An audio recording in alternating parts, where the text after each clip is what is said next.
3, 2, 1.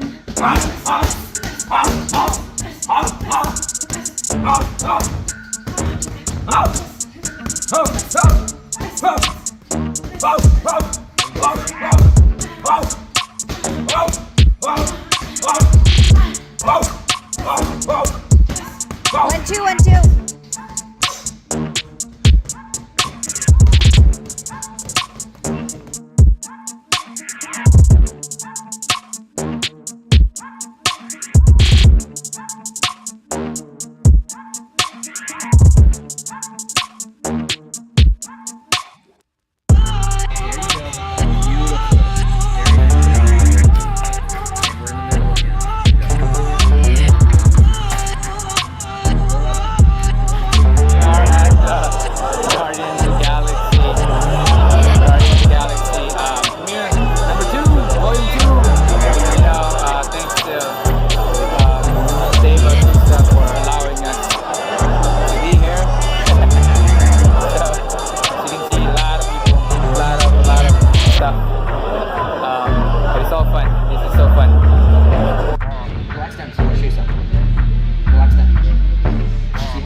De-escalate officer control encounter. So sorry.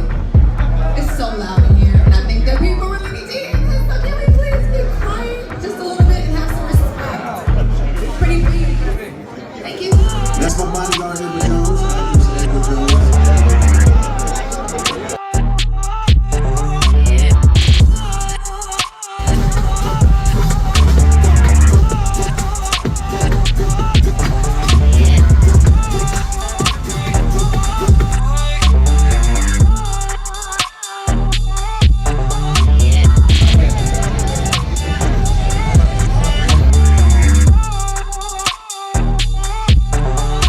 Boys, what are we doing? Override.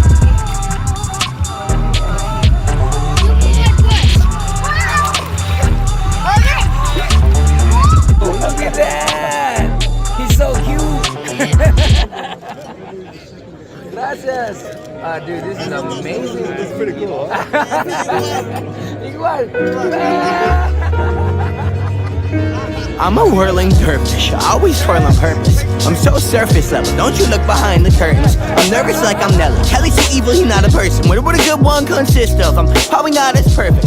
It's probably not in my bloodline. My faith lies as far as my fathers allow, but truth I control where I land. I choose to be an island. I choose to pick up my plans till they all seem folly, but I guess I change that present to the past tense. Like Paps was a bastard, flabbergasted. Pap has a running pattern, polish splattered, nothing matters. Turns out love an ugly dancer. I am. Generation violence, part of the nation, not hiding from it all till it all become blinding. Fly across the sky till the blue turn violent, mock the passage of the days all ever I'm in. Don't feel free to chime in, rather keep you tuned out. Stick with flat drink sip instead of fizzled out routes. I don't need to go your way. You stand and make that face. Life is made of serious work. I don't need to go your way. You stand and make that face. Life is made of serious work. This might be a bowl of self-belief. No need for boating schools to tell me peace is found. I find my own ground, crashing my own reef. No beef, all peace. Nah, that bang bang ski ski. You show the counts down. Clown caught up in his own heat. It's a lesson where you learn to shut the demons up. Nah, I'm kidding. You ain't no demon. You my homie, but I'm tweaking, bro. When you mix this and think you got business talking about my track, shut up, bitch. Sorry. I guess I went too far with that one. Guess it's easy to blame the homie for my shortcomings. Should have working for different outcomes. It's all love, but it need to be self-love. Need to do this for me, not for anyone else, No, but when he starts not for to- your approval or the words of the rest of, but to feel peace when I walk in the respite. Guys, go It forward. should be mine. Now I know it's mine alone. Like this, and they started leaning forward. I don't need to go your way. You stand and make that face. Life made of serious work. I don't need to go your way to send and make that face. Life is made of serious work.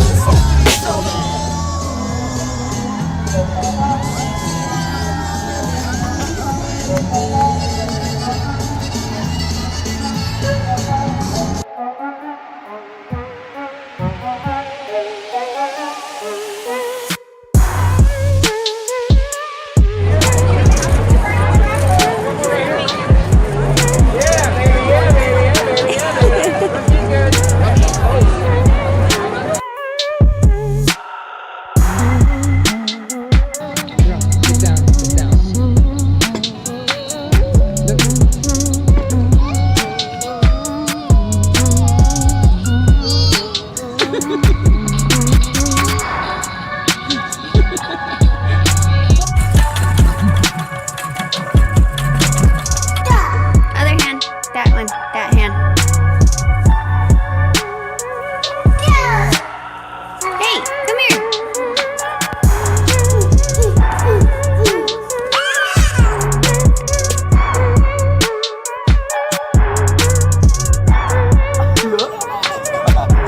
What about?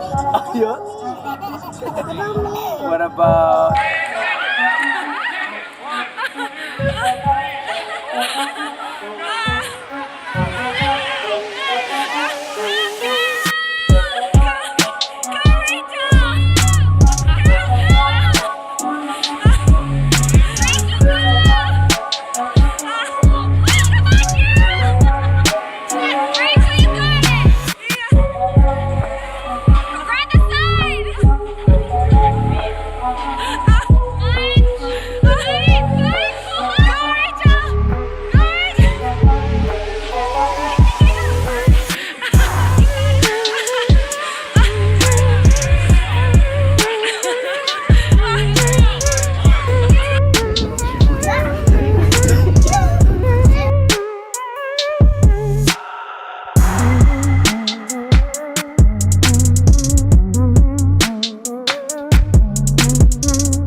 Introducing Nonito Donaire.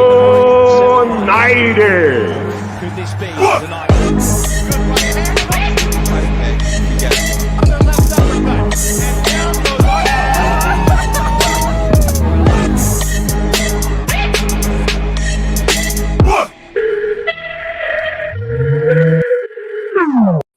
Yo, what's up? I will figure that out one day. What's up, One everybody? day. What's One up? What's up, day. everybody? Good morning. Good Friday. Happy Friday, Yeah, guys. TGIF. Yeah. You don't think we're dark? No? Let's go. Okay. We're arguing about like should we turn on more lights? Boom. Okay. There you go. Now See? you can be What bright. about I'll be in the you? dark. You're gonna be in the dark? Yeah. All right. All right. Hey guys, we haven't been live for quite some time. If you guys been following the channel, you kind of know that why. We're not Yeah. gonna go over it, but yeah, but during this whole time, of course I'm still talking to, people like Fanon, BFTB, Punch Rapstar, all of them, to even Drew, and if I forgot, sorry, but like talking about boxing, like really still staying in the know of what's going on. And it's been crazy what's been going on lately. Yeah, it's been crazy. I mean, there's fights are happening. Well, I think last time that we were on live, Tank and Ryan still hadn't been signed. No. So, Yeah. you guys had covered that for sure, right? You guys have covered that, that it's April 22nd. Yeah, so that fight is finally happening after how many lives that we were like, okay, so what's going on? What's the Right. problem with the contract? Blah, blah, blah, blah, blah. But we have a bunch of things to talk about. And one of the things, of course, we did want to talk about is Crawford Rocha. This really confuses me. Okay. I don't know if it confuses you, but it confuses me because Why is it confusing? well, okay, hold on. Let me get my screenshot of not Okay. my download, but go ahead and talk to everyone while I'm doing Well, it confuses you though. I Well, mean, the boxing. The rankings. thing about boxing the is rankings. the thing about boxing is boxing does not surprise me in any way because it just it's just one of Okay, those fine. things It that just doesn't happens. Yeah, it doesn't like surprise me, when but things happen disappoints. because the money is there and people are happy and somehow some way things get made. Mm. But a lot of the times they're like, how did that person get up to the ranking and how did this and that? You don't even really know what it's because money talks. Boxing, business is boxing, and all of that stuff. And that's why you're wondering on all of this stuff is because yeah. Well, okay. Kamal, yeah, I'll go ahead and give you one. Give me just a second. Blah blah blah blah blah. Okay, so this is something I really want to talk about because we've been watching. We've gone to the what do you call it? What? The sanctioning bodies like parties. What is it called? Convention? Oh, the convention. It's a party. It's a It's party. literally It's a party. Yeah. So, of course, he went to the WBO one in Puerto Rico, but Sir over here did not attend. The ratings. Well, that was the first time. That was the first time I was in the convention. So what were you doing? I was just saying what it was. I was just seeing how things work and all that stuff. I didn't know all that ranking and all of that stuff. I was just kind of hanging out with everybody. Yes. So yeah, that's pretty much what I did. I was just hanging out and chilling with everybody, and I didn't know that people really took this seriously. So when we went to the WBC, that's when I realized how serious it was. Yeah. So he wasn't.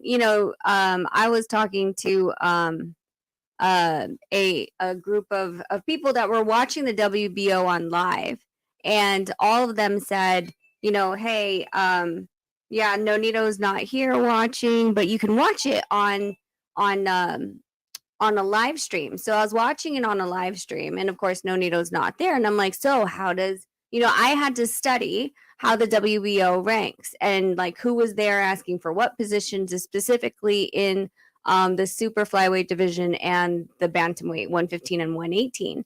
Right. So I was watching to see the movement, right? Considering they were technically not the first in this round. The IBF was actually first. They had their convention, I believe, in the summer. Theirs is earlier. Yeah. Usually in the summertime, right? Yeah, and then the WBO Puerto Rico is where he went. And then the WBC and the WBA. And then the BC is where I went, and the BA. So the BC was in Acapulco in November, and the BA was in Florida in December. So let's try to stick to the WBO. And I pulled out the WBO rankings as of January. Now, unfortunately, they don't have a system on their website that says like what month and year you're looking for. So once the ranking's gone, it's not on their website. So unless you downloaded it before, it's pretty much hard to find. I'm sure there's some journalists that actually, store or archive all the rankings. But in January, the ranking for January 14th for the WBO for the welterweight division was, of course, Crawford's the super champion. And then you had number 1 of Virgil Ortiz, who is the international. And then number 2 is Keith Thurman. And number 3 was Alexis Rocha. Right. Now, okay, do you want to go here before? Yeah, let's you do this. Get so distracted. I do. But this is funny. It's crazy. This is funny. I gotta tell this to never sobers. Wait. Okay, let's do the thingy first. All right. Hey, hey, hey. Never sobers.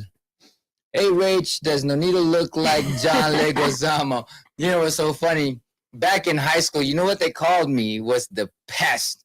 And I would do that pest thing with my leg up and then I'm hopping little scooching back, you know what I mean? Like the pest does. Because back in the days, that's what they called me was John Leguizamo, the pest, you know? So Yeah, but didn't when you went to go get your blood drawn for that's hilarious. for when you went to was it Quest Diagnostics to get your blood drawn for the fight? Yeah. What didn't the lady think you were John Leguizamo Right. too? Yeah. Remember? You told I me think it's that- because the way I talk, you know, it's like You think it's the way you talk? no, it's just my mouth, the way my mouth moves and stuff like that. Like he does the same thing. I don't know. He does the same Do thing. we have to find a video of John Leguizamo? Maybe. I don't know. YSM said the best was the classic. Hey, what's up, brother? Yeah, no, that's what I did. I was just like boop, boop, bouncing back and you know. Yeah, but that's only because people said that you looked like him, not because you actually. So that's why when I was growing up, people thought I was Puerto Rican, and you know my hair's. I used to have those waves in my You head. still have waves in your hair. Yeah. You still have waves in your hair. That's hilarious. But yeah, go ahead. Go on. All right. Okay. So back to the rankings. January, Virgil Ortiz, Keith Thurman, Alexis Rocha. Okay? Yeah. Those are the three. She's a smart one, so she's gonna have to do this stuff. I'm reading it. I'm literally looking but I'm at the saying is like, rankings. yeah. Okay. So here's a question for the panel. It's like a Jeopardy question. When did Bud meet with Oscar De La Hoya? Do do do do do do do do do do. It was January 20-something. How do you know that off the head? I don't know. That's the one thing you remember. Okay, January 28th. Boom. There you January 28th. That picture was taken, or at least it was uploaded to Instagram. Okay. Yeah. Yeah. So here's the thing, and so I do want to highlight Kamal's thing. The WBO ordered the Rocha fight right after Boots fought for the IBF interim. Correct. I get that one. But Boots wasn't the two that I was saying. It was Ortiz and it was Thurman. They didn't name Thurman the mandatory and skipped down to Rocha. Definitely shady inclusion by the upper ups. So that's what I'm talking about. The fact that, okay, so they met. And we all know he was like, well, you know, Rocha's going to be your mandatory, blah, blah, blah, 3-fight deal. And at the end, he's supposed to get Spence. I don't know how the hell that's going to happen, but whatever. So yeah, she's just trying to explain how this thing came about, right? The timeline. Yeah. So then when it comes to February 14th or 13th, whenever they drop this one, the newest one, that one had mixed up the rankings, right? There was a big shakeup, and all of a sudden, dun, dun, Alexis Rocha was number 1, Virgil Ortiz was number 2, and Keith Thurman was number 3. How in the world did Alexis Rocha jump? How in the world did he jump? Then what? Then all of a sudden the WBO ordered the mandatory when it's not in February, the end of February, basically 10 days after this was published, I think it might have been less, 10 days. And then his mandatory is not even due until April. So, what are you saying? I'm saying there's some debauchery going on right now. What are your personal opinion here? I think because Oscar De La Hoya has Alexis Rocha that he tried to push the mandatory early. So that's the thing that people don't know is that you can actually he can ask. And here this is someone has to explain to me why was there a shakeup with how did Alexis how did he even jump Thurman? Because Thurman's fight, I could see them saying, Alexis people saying, "Hey, Thurman we is should be number fighting. one. Thurman's fighting Spence," but Right. that's not. You have to, that's not written in stone. It's not. I mean, we can look at the PBC schedule. It's this not is out what yet. it would be, right? So now that Rocha is number one and that fight hasn't been made yet, that means that Rocha should be able to fight Spence in that way, in taking what's his name spot, right? Because he was at number one, Yep. right? So so not being in the set in stone and sign the contract, meaning that it can happen. He can be switched off because he just lost his spot in the ranking. Am I assuming correctly? Yes, but there's explanation. So hold on while you what's up? Oh, Jackie. Hi, Jackie. Hello. Much love. Thank you. Always. Yes. Hey. Hey. Hey. Jackie Hernandez, thank you for all the love always, man. I appreciate you so much. We appreciate you and yeah, and always the support, man. Thank you. So, okay, this is what we're going to do. What is it? Welterweight again? Yes. They actually have explanations. They have an explanation of why. Okay, there is no explanation. There's an explanation Chris archive. Steven, what's up? Shout out.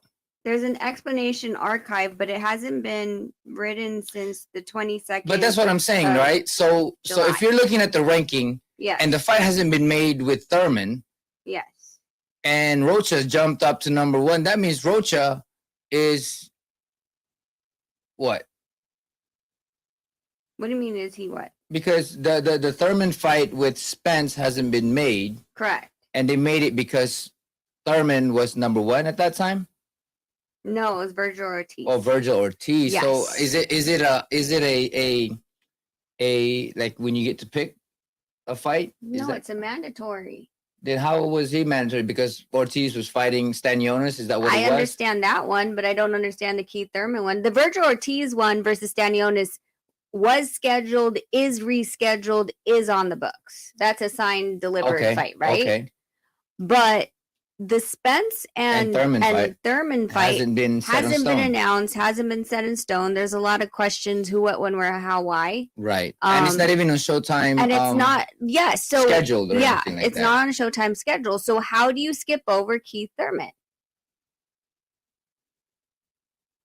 Dun. See, YSM is saying, hold on, let me get this for YSM. Hey. What's up to YSM? My brother Rocha became the Mando fighting a 33-5 lightweight who took the fight on a week's notice. Now let's see those dance moves. So you're saying that when he got rated after fighting the 33-5 guy. Hold on, I'm looking lightweight, because he would have had to fight between January and February for that fight to change change hands. Like you can't just. This is the crazy thing about social media, right? And the internet is that you can't hide things anymore. Oh, he fought George Ashi on January 28th. But that wasn't an eliminator bout. Yeah, that was not an eliminator bout. And when that YSM claimed it's a lightweight fight. No, it was a 147. Oh, is it 147? Yeah, it was a 147. Okay. They both weighed in at 146. But it was a final. It doesn't say that, dude. I'm looking on the freaking. It was the final eliminator. Interesting. On BoxRec, it doesn't say final eliminator. Well, BoxRec said I'm 5'5". No, it doesn't say you're 5'5". I don't know. They say a lot of the guys that I fought was saying, they said it was 5'5", and then they ended up being like 5'2" and stuff like that. Well, that's funny. Yeah. Yes, most of the guys that say that. I mean, like literally, if you're 5'2", you don't want to be 5'2". If you're a dude and you're 5'2", you don't want to be 5'2". So I get that they're adding inches. Guys add inches when you ask them.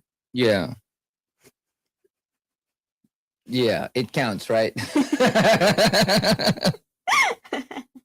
Okay, so YSM is saying that, so Alexis Rocha was for an eliminator. I'm trying to find some concrete evidence that it was an eliminator. because I want to see a better question how Thurman got the #1 spot. $2 super chat from Never Sobers. Hey. Better question is how Thurman got the #1 spot. How did Thurman get the #1 spot? YSM might be able to answer all of that though. Yeah, let me drop the link. I don't care. Like, yeah. Let's have a good talk. Pounds Boxeo said, "Thanks 5'2". Is Tank 5'2"? No, he's not. Is he Tank 5'2"? He No, seems I like thought he a was 5'2". 5'4". No, he's not. Maybe I have no clue. Bali Man. was 5'2". But he says he was 5'4". But based on Ubali, how tall is Tank? I have no idea. Oh, jeez. All right, guys. Here's another super chat. Hey. Thurman has had 3 fights in 5 years and lost one of those. Fights. So why is he in the top 5 of any rankings? See, the thing is that when you're getting these fights, right? Like you want to be able to say, hey, you don't want to just fight anybody. You want to make sure that who you're fighting is going to get you a higher ranking, or there's, a rhyme or reason, right? Especially when it comes to the ranking play. So I'm going to assume that whoever is handling Thurman was like, hey, if we fight this guy, can we get it? Can we get it in writing from the BC or the BO, whoever they're dealing with? So you're saying that there's a negotiation to a certain move that fighters and managers make? I'm not saying negotiation. I'm more so saying a confirmation or a stamp of approval. Okay. So, like, if you're like, hey, I'm picking this guy, is this going to really help my rankings, or is this just like a throwaway fight? You know what I'm saying?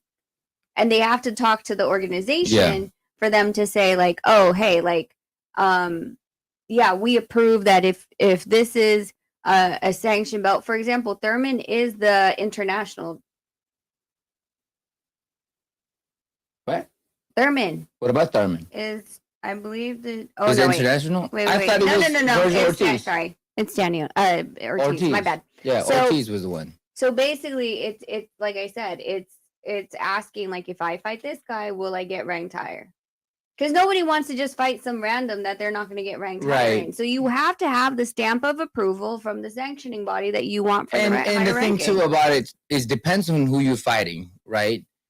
Like, say if you're fighting a world championship or a world champion, you're most likely, won't be taken out completely in the rankings because you are fighting somebody who have credibility, not just somebody who can you can walk over and then you somehow lose to them, then you most likely will lose your spot. You know what I'm saying? Mm. So I think that's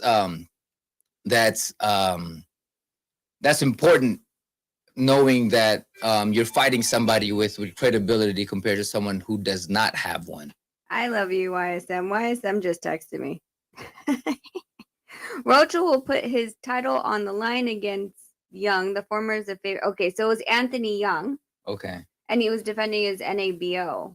Okay. So because Anthony Young got pulled out, and then they had to put George Ashy. Ashy, yeah, right. Yeah, that's why I was saying. Okay. Dude, why don't you just come up here? Yeah. Oh, we got Drew Titan in the house. Here we go. Let's make it rain. Hey. Titan with a $5 super chat. Thank you, guys. Thank you, Drew, so much. And of course, go over there and subscribe to his channel as well. So yeah. Oh, wait, we got another one from Ray Sanders. Two.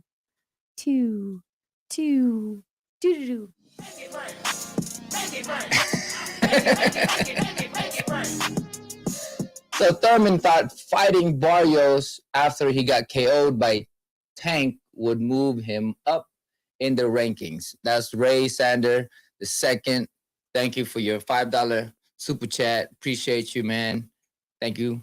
So what is that? What do you think of that? Thurman thought fighting Barrios after he KO'd Tank. But didn't Barrios go up in weight though? Yes. He went up in weight for that. Yes. So like I said, we were it's not. Yes. With punch. There's like I said, the thing is he doesn't need to think. All he needs to do is ask. You know what I'm Right, saying? right. Like that's the whole game. Is like, yeah, you could fight anyone and you could see where it happens in the rankings, but you could also get it pre-approved that Yeah. if you beat him, then you move up the rankings. So that's what people don't understand is that you can actually talk and ask about something rather than letting it be in their hands. You know what I'm saying? Like, oh, hey, you're ranked number 1 right now, but then if you don't ask for something, we're gonna drop you to rank number 5. Well, You that's know the what I'm whole thing saying? about like knowing who's fighting, when they're fighting, if they're active, if they're not. I mean, look at the okay, let's look at the WBA rankings. Mhm. You had Melvin Lopez, who was number 4 going into December and changing to number 2 in January. I'm talking about the bantamweight division. And then now he moved down to number, like him and Solis kept switching. Right. And now the WBA has is putting together Takuma Inoue and Solis. Right. And Melvin Lopez moved over to the IBF. And with the IBF, it's going to be Emmanuel Rodriguez. And Melvin Lopez. Now, one thing I was Lopez. I mean, was Melvin Lopez kicked out of his spot, and then Solis got in there because I feel that they were already set to fight, right? Yeah, that's what we thought, but I'm not sure. I mean, and you also All have I'm to saying think is that I think there's, of course, I believe there's a lot of favoritism or some favoritism to put some, you know what I'm saying? Like, I don't know. not really. All I'm saying is that I just feel like you just need to ask. I feel like you don't get anything that you don't ask for and that you don't fight for. I mean, we've seen it at the WBC. There's some managers that are like, yeah, sure, I'm okay with that. and then they'll give you, oh, you know what? We'll give you number 5 Yeah. instead of like, hey, man, can I get number 1? Or number 2. I don't know. Like, number 2 hasn't fought for so long. Like, What number about- 2's been inactive. He hasn't fought anybody. Right. Why? You I'm can't, more active. instead of arguing why you are deserving of number 1 spot, a lot of the people or handlers are like, you know what, whatever you can give me, right? Yeah. Then I see. it's silly. Okay. Okay. What does Scarface say? Hey, Rachel, is it true that you're accusing of MP of not paying their fighters accordingly? However, you yourself did not pay Senior the percentage he should have deserved. Karma is real. Oh, I didn't accuse MP of anything. Actually, that's between John Real Casimiro and Sean Gibbons. So that's nothing to do with me. And as far as what Senior deserved, Karma is real. Thank you for the karma, because we have an amazing life and an amazing house and an amazing car. So apparently karma was good for us. Thank you very much. well, the percentage he should have deserved. Again, I've already showed that he's made $70,000 in one fight. And did you In know addition- he made 100-something thousand with Pacquiao. Pacquiao and then 100-some thousand with me, and somehow, some way, it went down the drain. But I So whose mean- fault is that? I mean, either way, he showed up the week of the fight. 2 days of work, and he, of And course. you expect a 10%? Wait. So with Stephen Young, we had to pay, of course, Kenny Adams for the 12 weeks of camp he put in work. Senior just showed up. He claimed one day that we paid him $1,000, and I don't know if he checked his bank account, because then all of a sudden we paid him $15. But it is what it is. I mean, dude, I don't expect you to understand shit anyway. Yes. I took time to look into Thurman jumping the rankings. He was made champ in recess by the WBA. Then he dropped the WBC belt, allowing him to get placed back into the ranking when he returned. Punch. Hey, Punch, you're awake early. The high-ranked fighters in the WBC fought for other sanctioning bodies except for Thurman, so he moved up. Also, WBC promised Thurman to put him in position after voluntary vacating WBC strap. Why am I getting a video? I don't know what this is. Oh, the WBO. Yeah. I've seen this video, Punch. So that all makes sense. I'm just saying my whole thing at the end is that that the timing, I guess, is what I'm trying to say, is very clear and suspect, because no one still here is saying why is the mandatory being requested this early. You see what I'm saying? So people don't know is that sometimes, well, I think that they have 18 months. Yeah, they have 18 months, but then you can use it at any But moment in who time. would have used it? That's what I'm saying. There is there is an themselves. intention. There is an intention. But what I'm saying is the WBO themselves didn't just go, Oh, hey, let's you're do this mandatory. early. Right. Let's do it early. Let's do it 2 months earlier than it is actually in our rules and regulations. So someone That's what I'm pulls saying. a little bit of string to make that happen. Is what you're saying. Correct. And most likely, we'll do this. Yes.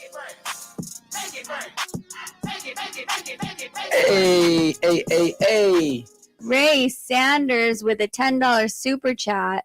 Oop, I missed it. Thurman fought in February 2022. That's the one we were at, right? Yes, we were and there. was number 3 in the WBC rankings in both March and May of 2022. While Ortiz was 1, but somehow he moved up to number 1 in September without having a fight. There was a lot of movement though with like Ortiz, Stanionis, all the different sanctioning bodies. Yeah, because Ortiz and Stanionis won the purse bid or won the purse bid. That was in December though. So when we were over at the WBC, remember that dude from Golden Boy. Man, what's his name? Are you serious? Yeah. Dude. Anyway, dude from Golden Boy. I don't know. I'm blanking on his name. I feel bad now. Anyway, was talking about how Ortiz during the ratings meeting should be named mandatory over Keith Thurman. And Mauricio's argument against that was that he was mandated in a different sanctioning body. And Roberto didn't know about that when he was requesting for Victor Ortiz to be the mandatory in place of Keith Thurman. So that's how like these little movements start to change when in the other sanctioning bodies there's a mandatory or anything like that. Because could Virgil Ortiz have denied the other sanctioning body? Yes, 100%. He could have said. So you're saying that they have that option. Yeah. To go about, like, so an example would be Maloney going to the WBO route, right? Rather than fighting me. Right? Yes. That's exactly what it is. And if you look at the same thing with Emmanuel Rodriguez versus Astrolabio. Yes. Astrolabio apparently was it number 1 or number 2? Astrolabio was number 1. Okay, and Emmanuel Rodriguez was number 2. Okay, so did the same thing to me. So yes, so Astrolabio left and went, and we don't know where he's going. We're going to assume he's going to the WBO because he's number 2 in the WBO. Jason Maloney is number 1. Right. So when these fights get mandated, you do have the option of turning it down, just like how Jason Maloney turned down the mandate between me and him. Yeah. And then they start going down the list. But you get the opportunity to do so when you're mandated. Right. So we can't just look at the one sanctioning because there are other movements on the other side, right? Is that what you're saying? Yes. Like with Virgil Ortiz and Stanionis and all of that. See, and stuff. this is what Punch is saying, and this is exactly what I'm trying. And Boots did fight for the IBF, the interim. So Virgil fought Mean Machine for the WBA, and Boots fought Clayton for the IBF, and Ben fought for WBA. Thurman fought for WBC, so Thurman moved up. Also, he's the next world champion for WBC. Yeah, that's what we're saying, is that like all these different movements. But that still doesn't answer the question to me of why the WBO mandated a 10-day purse bid, a 10-day mandatory negotiation period before a purse bid, when it's 2 months before the rules and regulations to call for a mandatory. Right. So you're saying and assuming that there are someone pulling that string behind the scene to get this. I'm saying I think that Golden Boy had turned around after they had a discussion with Bud. Yep. And said, "Hey, we have your mandatory anyway. So let's have a couple fights. No, let's just press the mandatory." We don't know how that conversation or what the hell they talked about. Okay. From what Oscar said, he said that they were talking about Rocha, and then I don't know who else.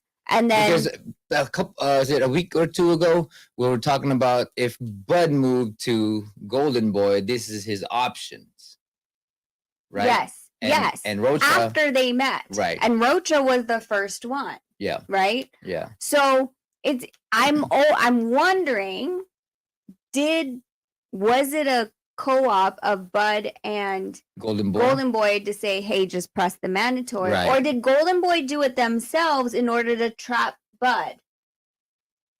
Because you have to remember, if it goes to purse bid, right?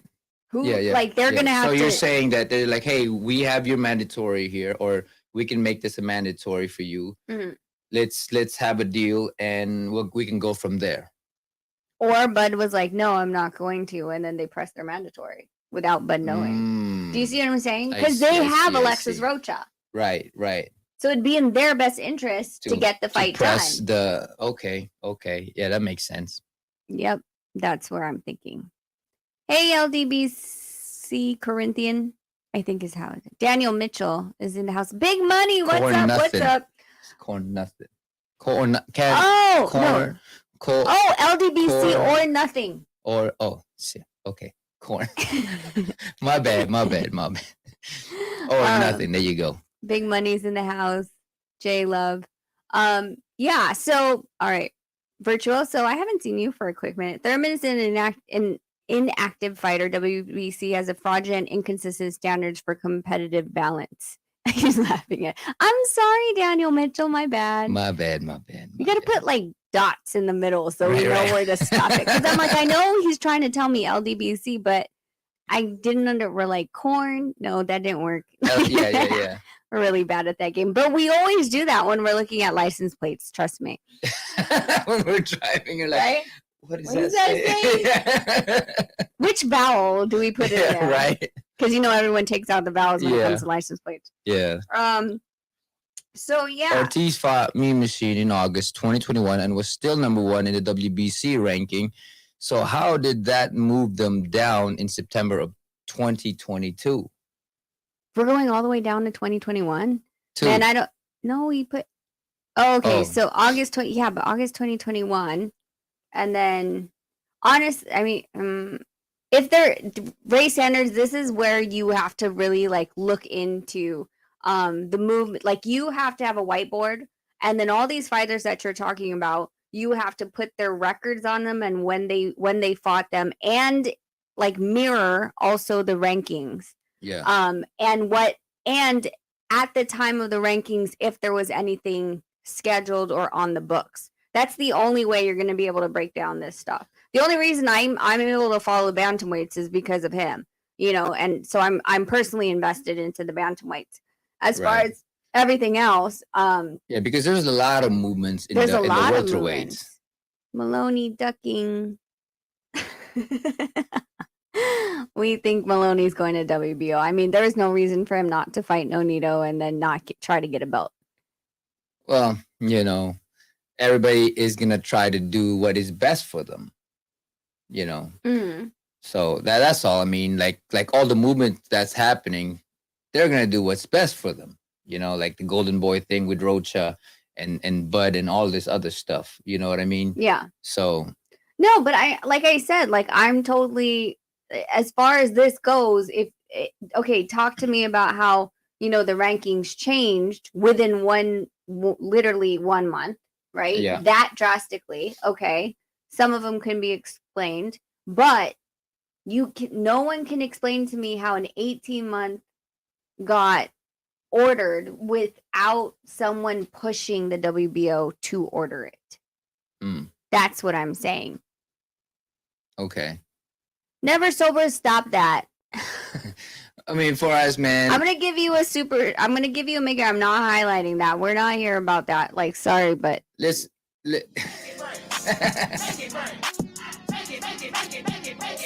I appreciate that, but for us here, man, we are open for everybody. Everybody got their own thing. Everybody got their own crew. Everybody got their own whatever it may be, man. But for us, it's just all about boxing. Y'all can fight. Y'all can do whatever you need to do.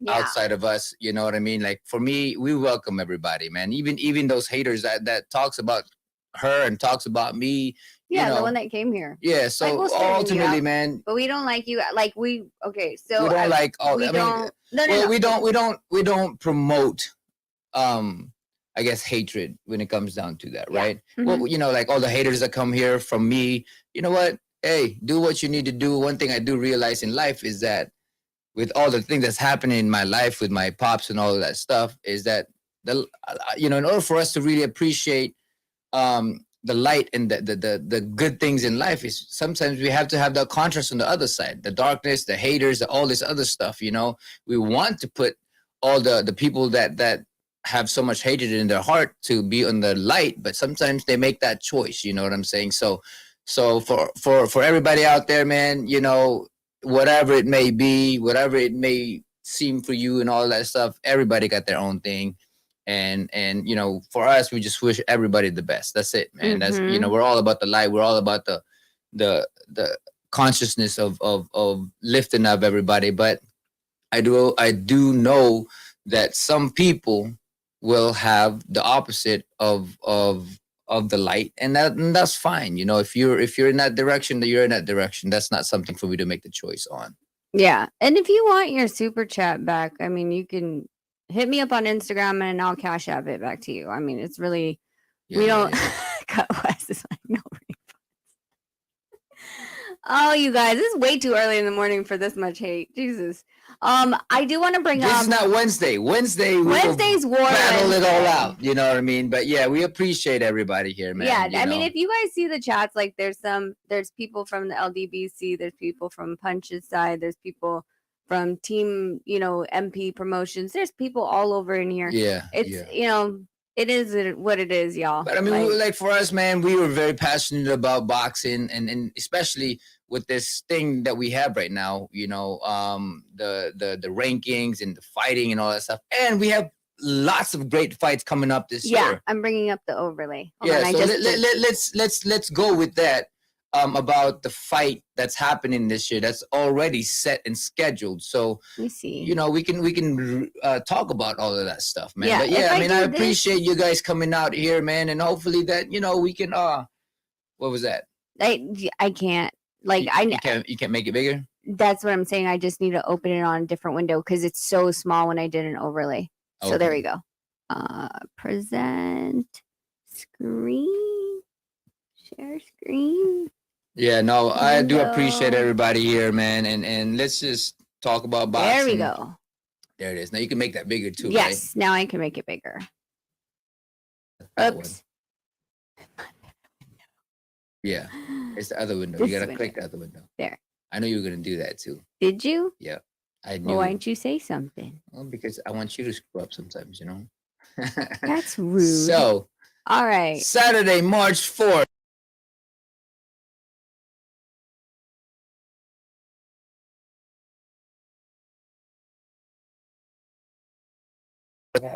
There. Good? Hello, hello. Hello.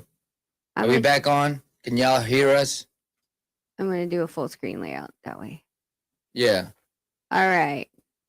Sorry, guys. Oh, okay. So we'll do this one first because I Okay. didn't see this. Do do do do do do do do do do do. Stephen L. the Mac. Hey, hey. I appreciate you, Stephen L. the Mac. Yes. So, hello. yes. So you guys can hear us good, right? Yeah. Okay, Weird. good. That You're was back. so weird. That was Suntok so weird. Filipinas. Thank you for the Suntok super chat. Filipinas. Hey. Appreciate you. Hello, Ma'am Rachel, and Champ Nonito.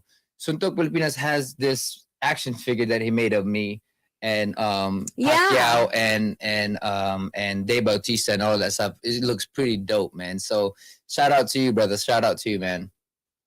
Yeah, so let's go back into what is that? The whole thing that we were just talking about. So it was the fight. There you go. So this is great because we have a lot of fights coming up. You know what I mean? So There we let's go back into that. Brandon Figueroa versus Mark Magsayo. That is this weekend. Yes, Jared Hurd versus Armando. What is that? What is that?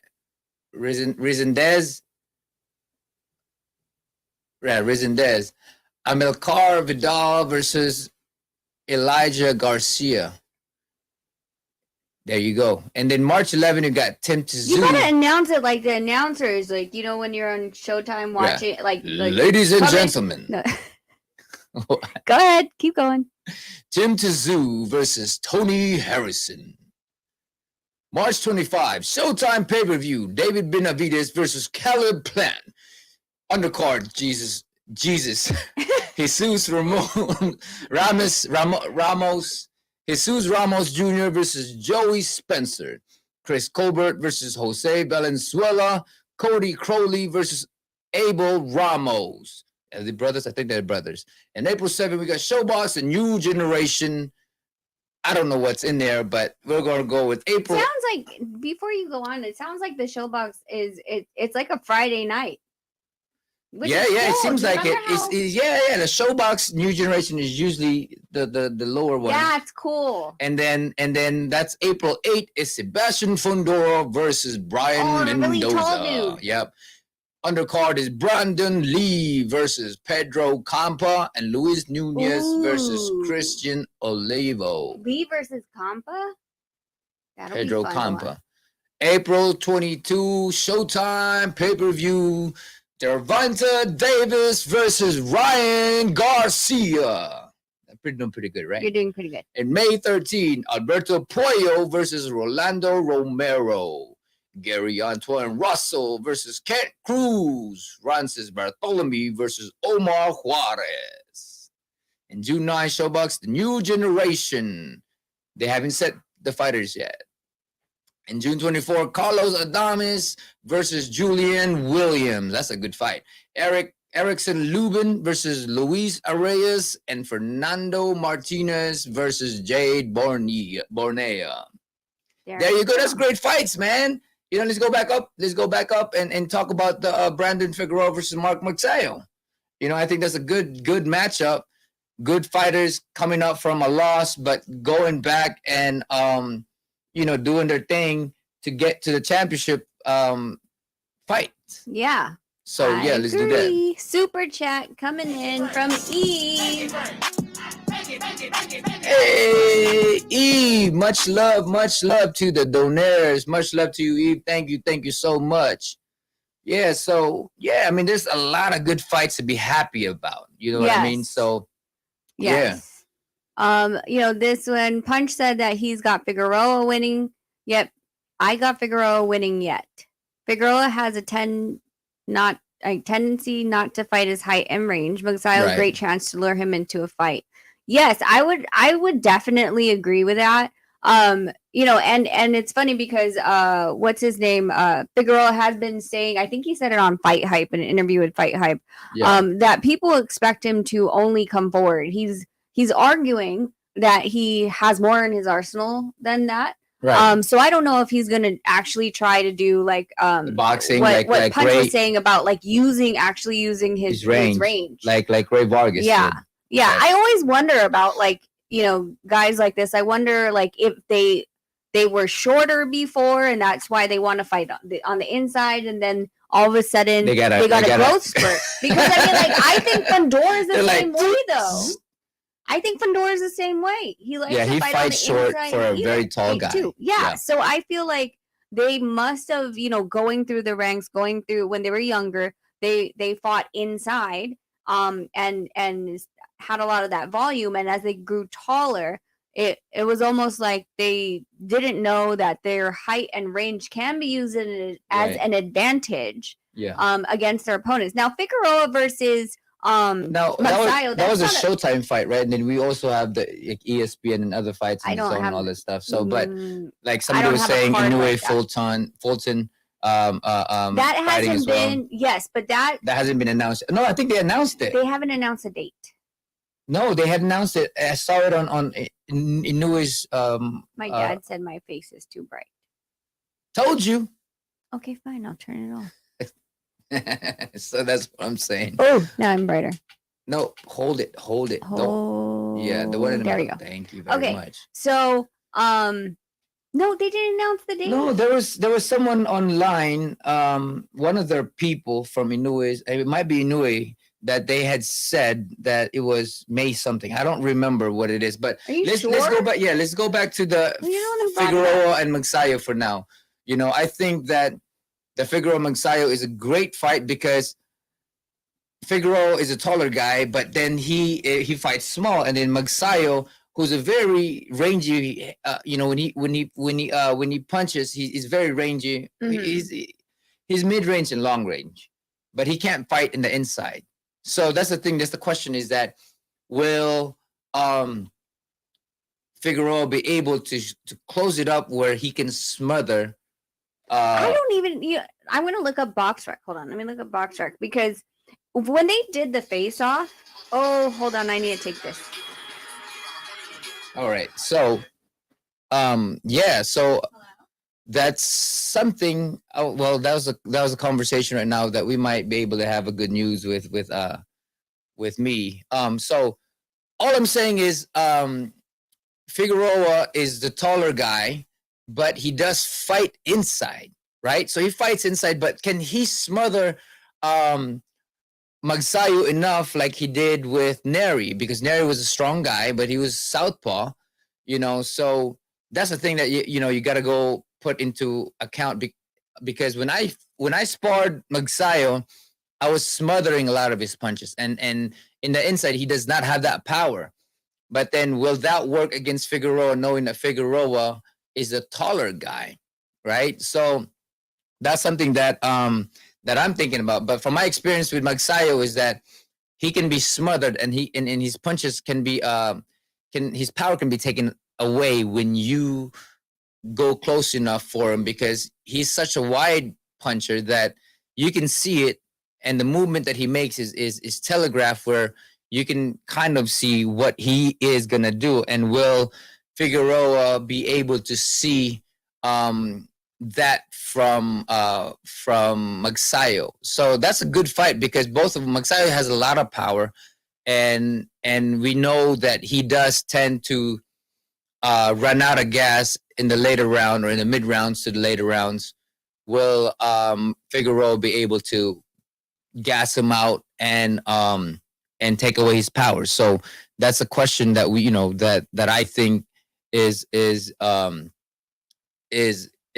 why this fight is going to be very, very, very interesting. So who was the undercard? Let me look back into this again.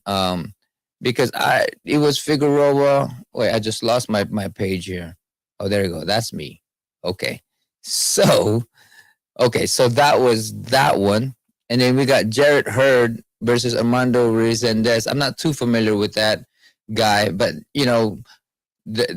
that's it's a good card. It's a good card, but for me, what I'm very familiar is Figueroa and Magsayo. So let's go back into a lot of the question that you guys have. What's up, Rick Timms? Much love to you, man. Shout out to you, brother. So Harrison Hurd. Okay. Let's go back into that. Jared Hurd. That's Jared Hurd and Armando Resendez. But the Harrison and Tim Tszyu fight. See, that's a good fight. I don't know if you guys are familiar with Tim Tszyu. I've never really seen his fight, so I can't really judge the way he fight. But I know Harrison, is a tough guy. He's talented as well, and he used to be one of the top guys. So, and he still is. But Tim Tszyu is something that again, I'm not very familiar. And if anybody out there was familiar with Tim Tszyu, how he fights and stuff like that, is it similar to his dad, Kostya? Because does he have power? Slim Creeper said Harrison is gonna box Tszyu's ears off. So is this Tim Tszyu similar to his dad, where he just goes out there and he just pop that straight, right down the middle? Well, Bo Cobb said, I think Harrison is underrated. Harrison is again, man. He's tough and he's talented as well. So Cutware said Tim is good, but nowhere near as good as his dad, in my opinion. Now, does he have power like his dad, or is he more strategic and more someone who fights in the what is that word, who's good at setting things up, you know what I mean? Harrison gone flex though. I got Harrison winning this fight. So everybody thinks Harrison is gonna do good against Sim Tszyu. Who else? Who out here think Tszyu is gonna do some good stuff against Harrison? Straightforward, up and down basic. So Slim Creeper said, straightforward, up and down basic fighter, lacks defensive fundamentals, and overcommit to his offense, and got nearly and not nearly as powerful as his dad. Just went 12 rounds again, Rocha. Wow. Okay. So he is not as powerful. So Harrison can. I mean, Harrison is a good fighter. So so.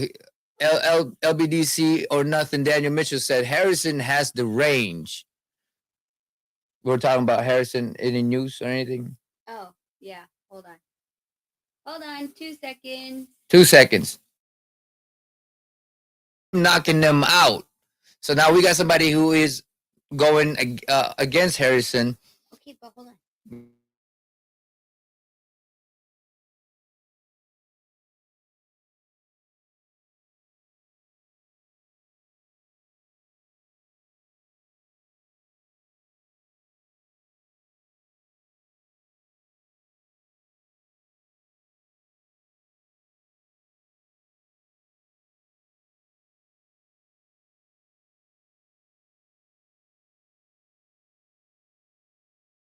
All right, guys. Sorry, I just had to update him in case you guys didn't know. Richard had called. Literally, it either being Richard or my parents that called during a live. I'll answer it. So that's Okay. why we're doing happy dance.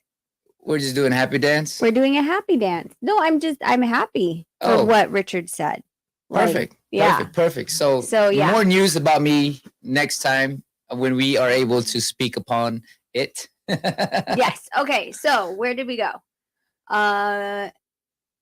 Okay. Harrison is Chitty. But okay, Harrison hey, is.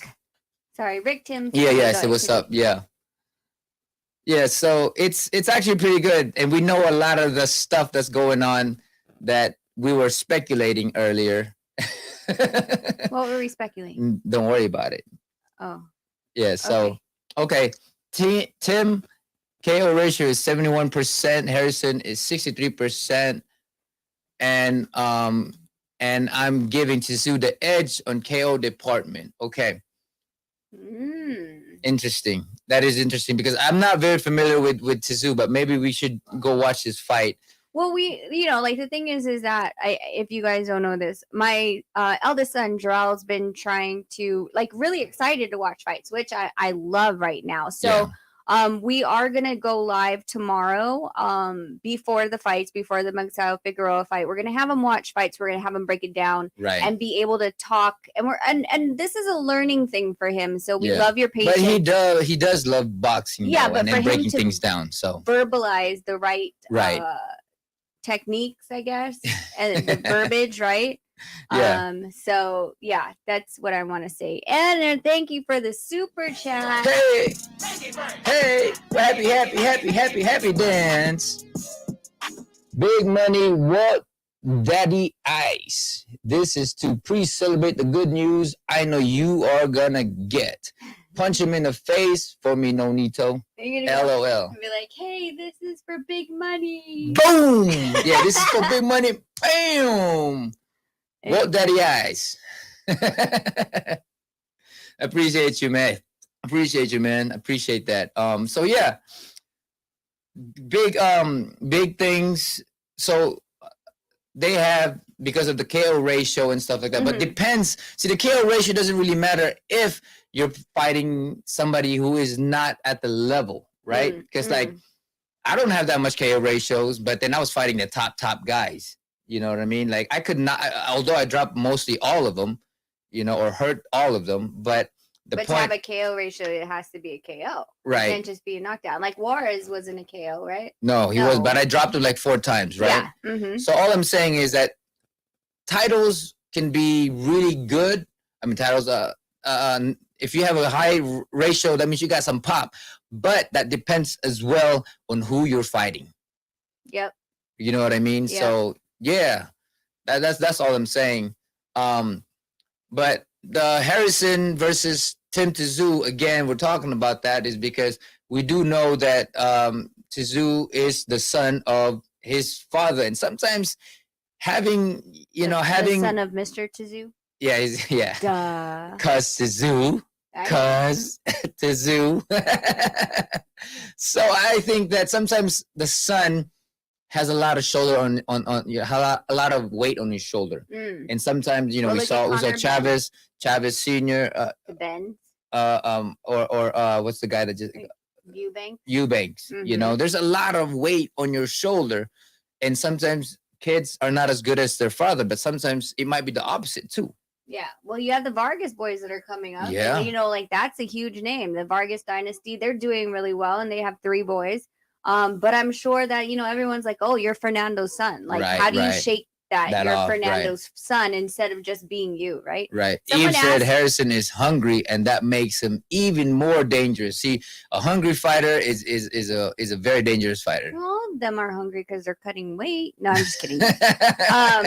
Someone asked, "Hey, Nonino, can I ask something? Who are the most available opponents?" I mean, the most available, a lot of the fighters in the bantamweight division are available. The only one that is a little bit more difficult to make a fight with would be the ones from Top Rank side, which is at this point only Jason Maloney. The rest of them are easier. Emmanuel Rodriguez fights on PBC. Who else is there? Takuma Inoue, of course, is under Mr. Honda Tekken Promotions. In addition to Inoue's, they have their own promoter first before it comes to Mr. Honda. And then 1, 2, so IBF, WBA, like again, Jason Maloney. So he's everyone else besides that is very easy to make a deal with. Hey, DGL Sports TV, shout out. Let's see. All right. So are we done? Are we done with the first yeah, you can go move on. Yeah, you can move on. You Figueroa? can move. Yeah, we did, but you Yeah. can talk about it if you want. Well, I'm just saying that as far as I really want to do like a fight Shout out break. to rap boxing knowledge, man. Rap Appreciate star. you. Yeah. No, I'm just saying as far as as the fight stylistically breaking it down, I want to do that with Jarrell. Right. Because he's really trying to get, the verbiage correct, boxing lingo and stuff like that. Mhm. And so, yeah, we'll be doing that tomorrow morning before the fights go on. And we have all day. I mean, the fights don't start till late anyway. Right. So, yeah, as far as, what I love about this card, let me put it up on the screen again. Where'd it go? Right there. Okay. Hold on. Which card are you talking about? The entire thing. That's the thing. Where'd it go? See, it's not there. Because you gotta Did I open not open it? No. It is open. Oh, There you go. that's why. See. I knew you're useful. You're a very useful engine. I'm a very useful engine. All right. All The right. thing with this card, what I am seeing, okay, is the fact that we are starting to go back into the old style of watching boxing. April 7th being a Friday, and then April 8th being, the Saturday. main cards. But the April 7th thing to me is something that, we were used to a long time ago. Like there was Friday night fights, right? Then there Right. was, what else was there? Saturday pay-per-view, if there was. But I mean, back in the days, they used to have Tuesday night fight. They have Friday night fight. But, you know, Tuesday, wasn't there Tuesdays? there were Tuesday night fights. Yeah, Yeah. that was something that I used to watch every Tuesday. But we've talked about this so many times, right? And no one, I didn't feel like anyone was really trying to do this for boxing fans. Like, it was the fact that whenever anyone asked me, they're like, what do you think that, the promoters are doing wrong? I was like, they're not investing in the grassroots. I'm like, you don't see a lot of these up and coming boxers and then be able to follow them from a Friday night fight over to the courses of how many years into a pay-per-view. You just, like, a lot of the, casual fans come in and they're like, oh, who's this person? But if they're seeing them on like a Friday night consistently, then they're gaining that followership. Followership. I don't know which one it is. Followers. And so we get to be able to get more fights, to get different levels of fights, and really get to know these boxers on a different level. See, that's the thing, right? Go ahead. Yeah. Hey. Shout out to the boxer's mind. Salute Nonito family. Who wins between Hitchinson and Haney? Is it a hard fight to call? Is it a 50-50? Ooh. What do you think? I'd say it's a decently hard fight to call, but I feel like Haney has the more experience to pull that off. Well, and he's been in bigger fights, right? And he's shown up into bigger fights. But then the thing about it is he humble enough to be hungry still, or is he thinking past himself and taking everybody lightly? You know what I mean? Like Haney? Yeah. You think that he's looking past? I think everyone's coming for him. Like, I think he should be that way, right? Yeah, he's the king of the hill. And everyone's going to, to come for that crown. And I think, this is the time that you have to really the thing is, be on your toes. He wants to move up and he wants to fight bigger fights, and all of that stuff. He is a big dude. He walks. Right. But what I'm saying is, like, they're going back and forth and all of that stuff. And I feel that Haney feels like, I mean, I don't know. From the words are said, like taking them lightly, like, man, you ain't even nothing. You know what I'm saying? I mean, like the thing. Okay, so with the Hitchinson fight,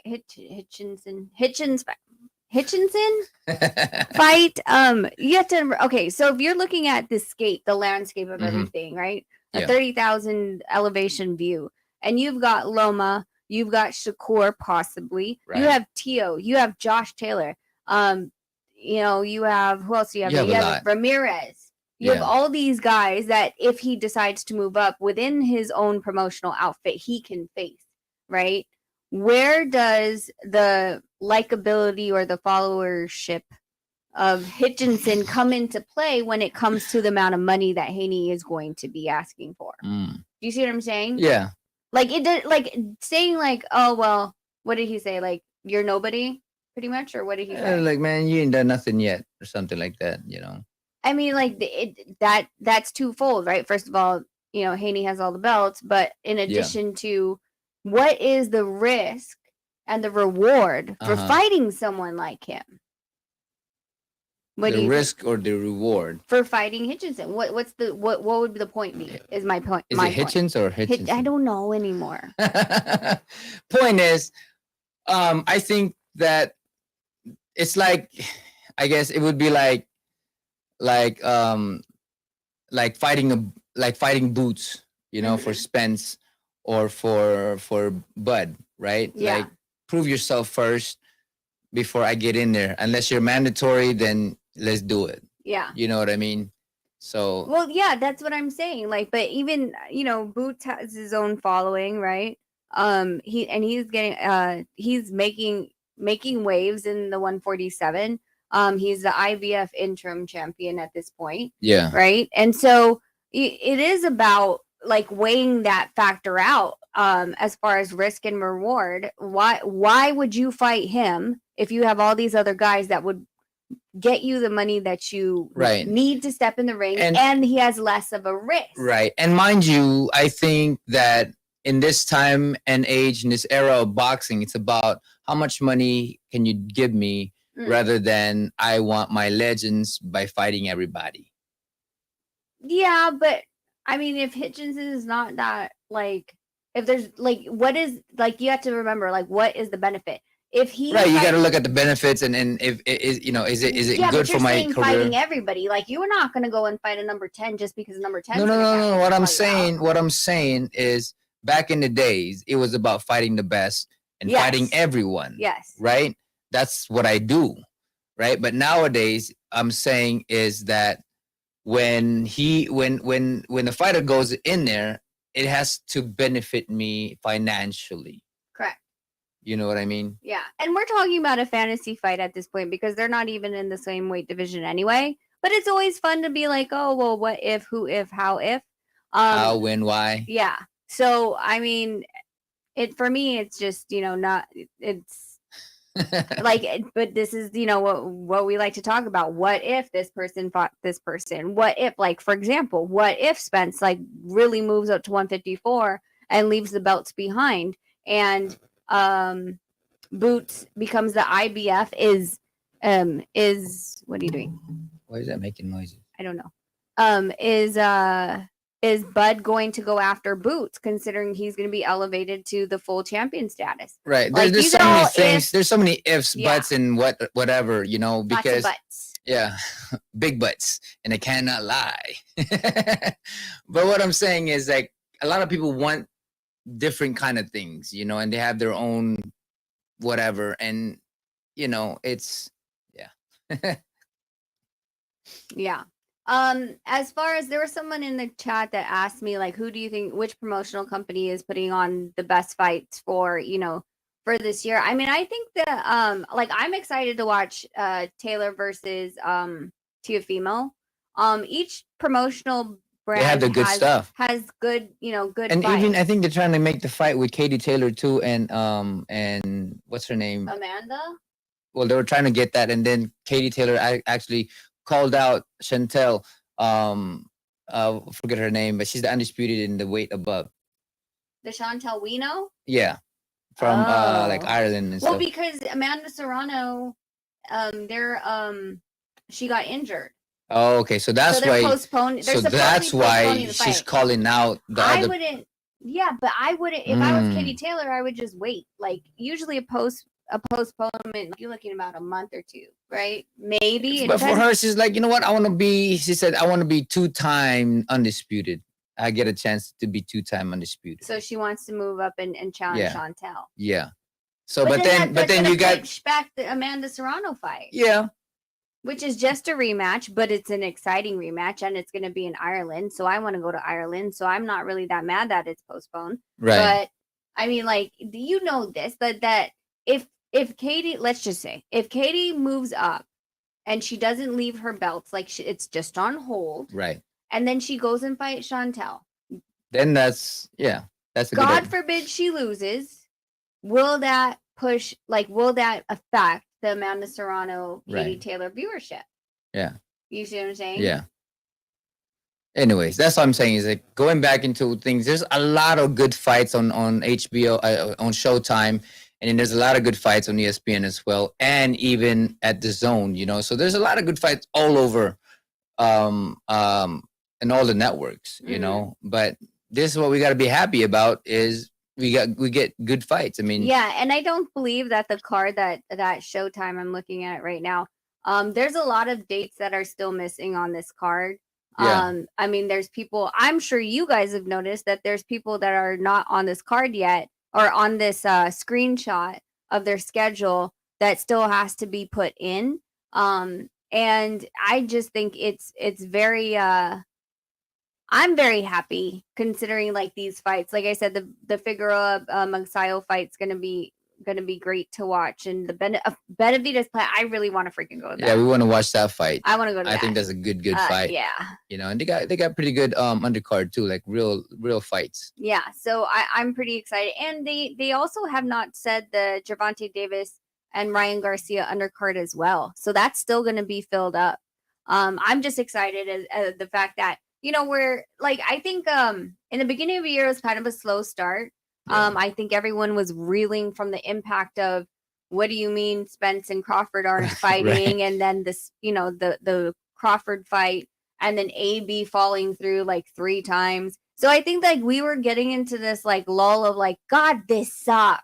Right. But the great thing is that with that schedule that was put out, we finally got the Ryan Garcia versus Tank Davis fight. Which we can be happy about. It's very, very entertaining, Yes.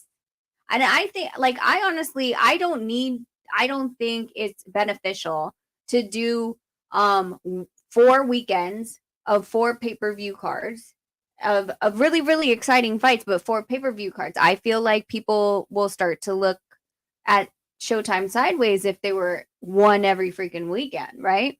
So I like the fact that it's all spaced out, right? Yeah. So you have the March 25th Benavidez Plant, and then a month later they're giving you 4 weeks in between, and then the Ryan Garcia versus Tank, right? So it's not an overload. It's not too much where you're like, Jesus, seriously, I got to take out my wallet again.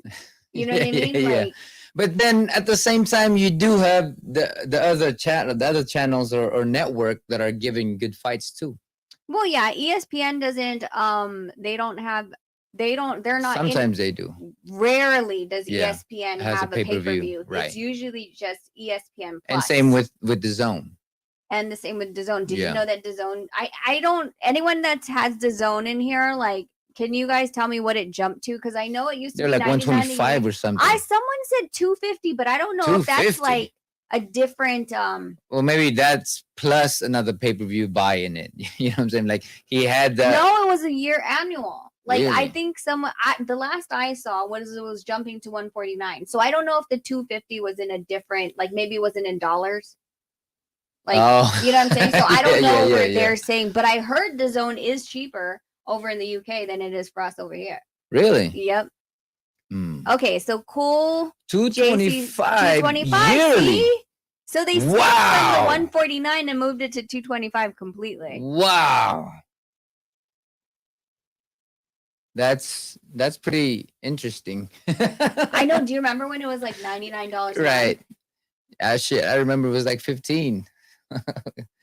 I remember when it first came out, it was 99. $99 a month. Wow, that's crazy. Yeah, and now it's all the way up. But I mean, it is what it is.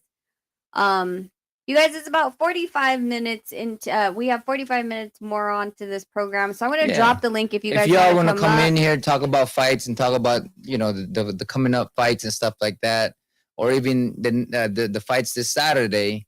Come up and chop it up with us.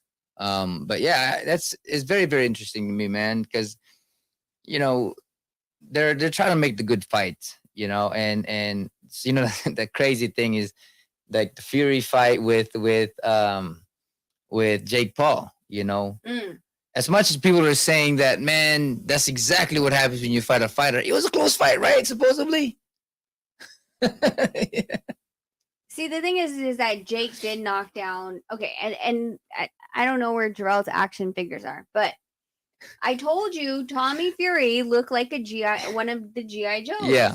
Right. Yeah. And the thing is, he was so big up here. I don't feel like I think he needs to work on his legs a little bit more. Yeah. Because like when you push the GI Joe, he falls down.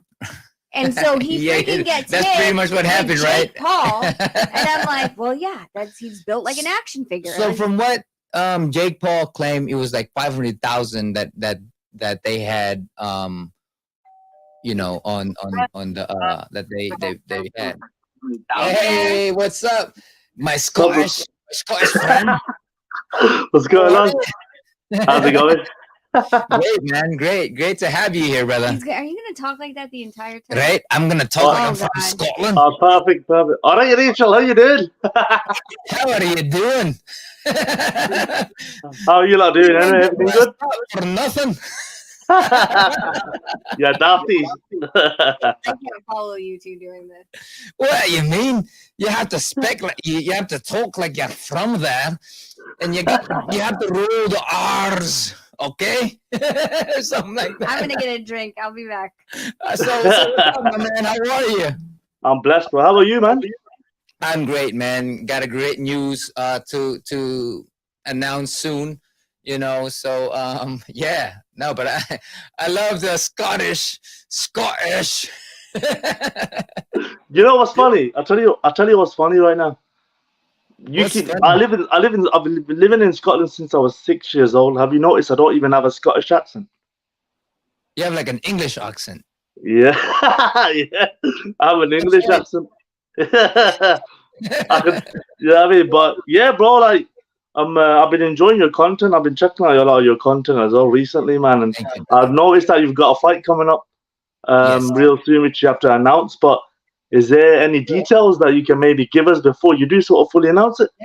Well, we have a lot of details that we are about to announce, but at the moment we haven't had the go signal yet. But it's great news, and this is why we're so happy, regardless of everything that had happened. We're happy because you know what? We have great news. So, but we can't share at the moment. But yeah, we appreciate you for that though, man. But yeah, going into this fight, which fight would you want to talk about that you're excited about? So, of course, there's a few fights, but I want to sort of touch on, of course, you just mentioned just before I came on about the Tommy Fury and the Jake Paul fight, which Yeah. was which was very interesting. I'll be honest with you, I thought it was a convincing win for Tommy. Okay. I seen the fight. I seen the fight. Everyone kept saying to me, "No, they think Jake's gonna win." I'm sure the bookmakers had Jake winning as well, if I'm not mistaken. Right. And I personally thought it was 6 rounds to 2. I think just with that extra point with that knockdown. Right. It sort of closed that gap for me. So I had to I think it was about 6 rounds to 2, but 3 points for Tommy Fury. How did you score that fight? Well, I thought that he won the fight convincingly. But you're going at the internet and people are talking about back and forth and stuff like that. So for me, um, it was clearly the boxer, and I gotta give big respect to Jake Paul, because he actually showed up too as well, and he's learned a lot, not just somebody who what is it called, like not somebody who just goes out there and show no skills. He actually has pretty good skills going into this fight, you know what I mean? So but the Fury, he has a lot of experience and he had a lot of good jabs in there and stuff like that, and boxing them well. So yeah, there wasn't really anything that shows. But then it's funny to me how other people had it really really close, and had it even giving a lot of respect to Jake. You know what I'm Um, saying? I think even with that fight, one of my friends actually messaged me, and he's a pro boxer as well. He's 18-1-1, and he was like, "I thought Jake won, and it was a disgrace. Tommy Fury should retire." But I personally think that just because he's a YouTuber, right? But I think that was a big win for Tommy, despite the fact that Jake is someone who has come from the YouTube world, the Disney world, as you can say. But at the same time, where credit goes to Jake as well. But I think that with Tommy Fury, there was a lot more pressure than what people had anticipated, because his name was on the line, his Right. boxing credibility was on the line. People were saying, this is the disgrace to boxing. The people who don't like the influencers coming into boxing, and at the same time, of course, his own reputation was on the line. If that makes sense, someone who's been boxing all his life. So I've seen some people actually give him a lot of hate for it, saying that maybe boxing isn't for you. But personally speaking, from a personal perspective, after being on a massive platform and millions of people are going to watch you, what I would even say, he's more of a novice because he's had under 10 fights now. I think he's about 9-0, 4 KOs. So I don't really think I think people are. I think Jake's getting more credit than Tommy. Would you agree with that? Right, because he came in from just the YouTube world, and he came in and made it competitive in a way, that knowing somebody who's been boxing since he was 6 years old or so, um, people are comparing that. People are seeing it this way, and they're giving him a lot of credit for showing up, because when you see other people who come in from different sports and then they get knocked the hell out, or even the MMA guys, right?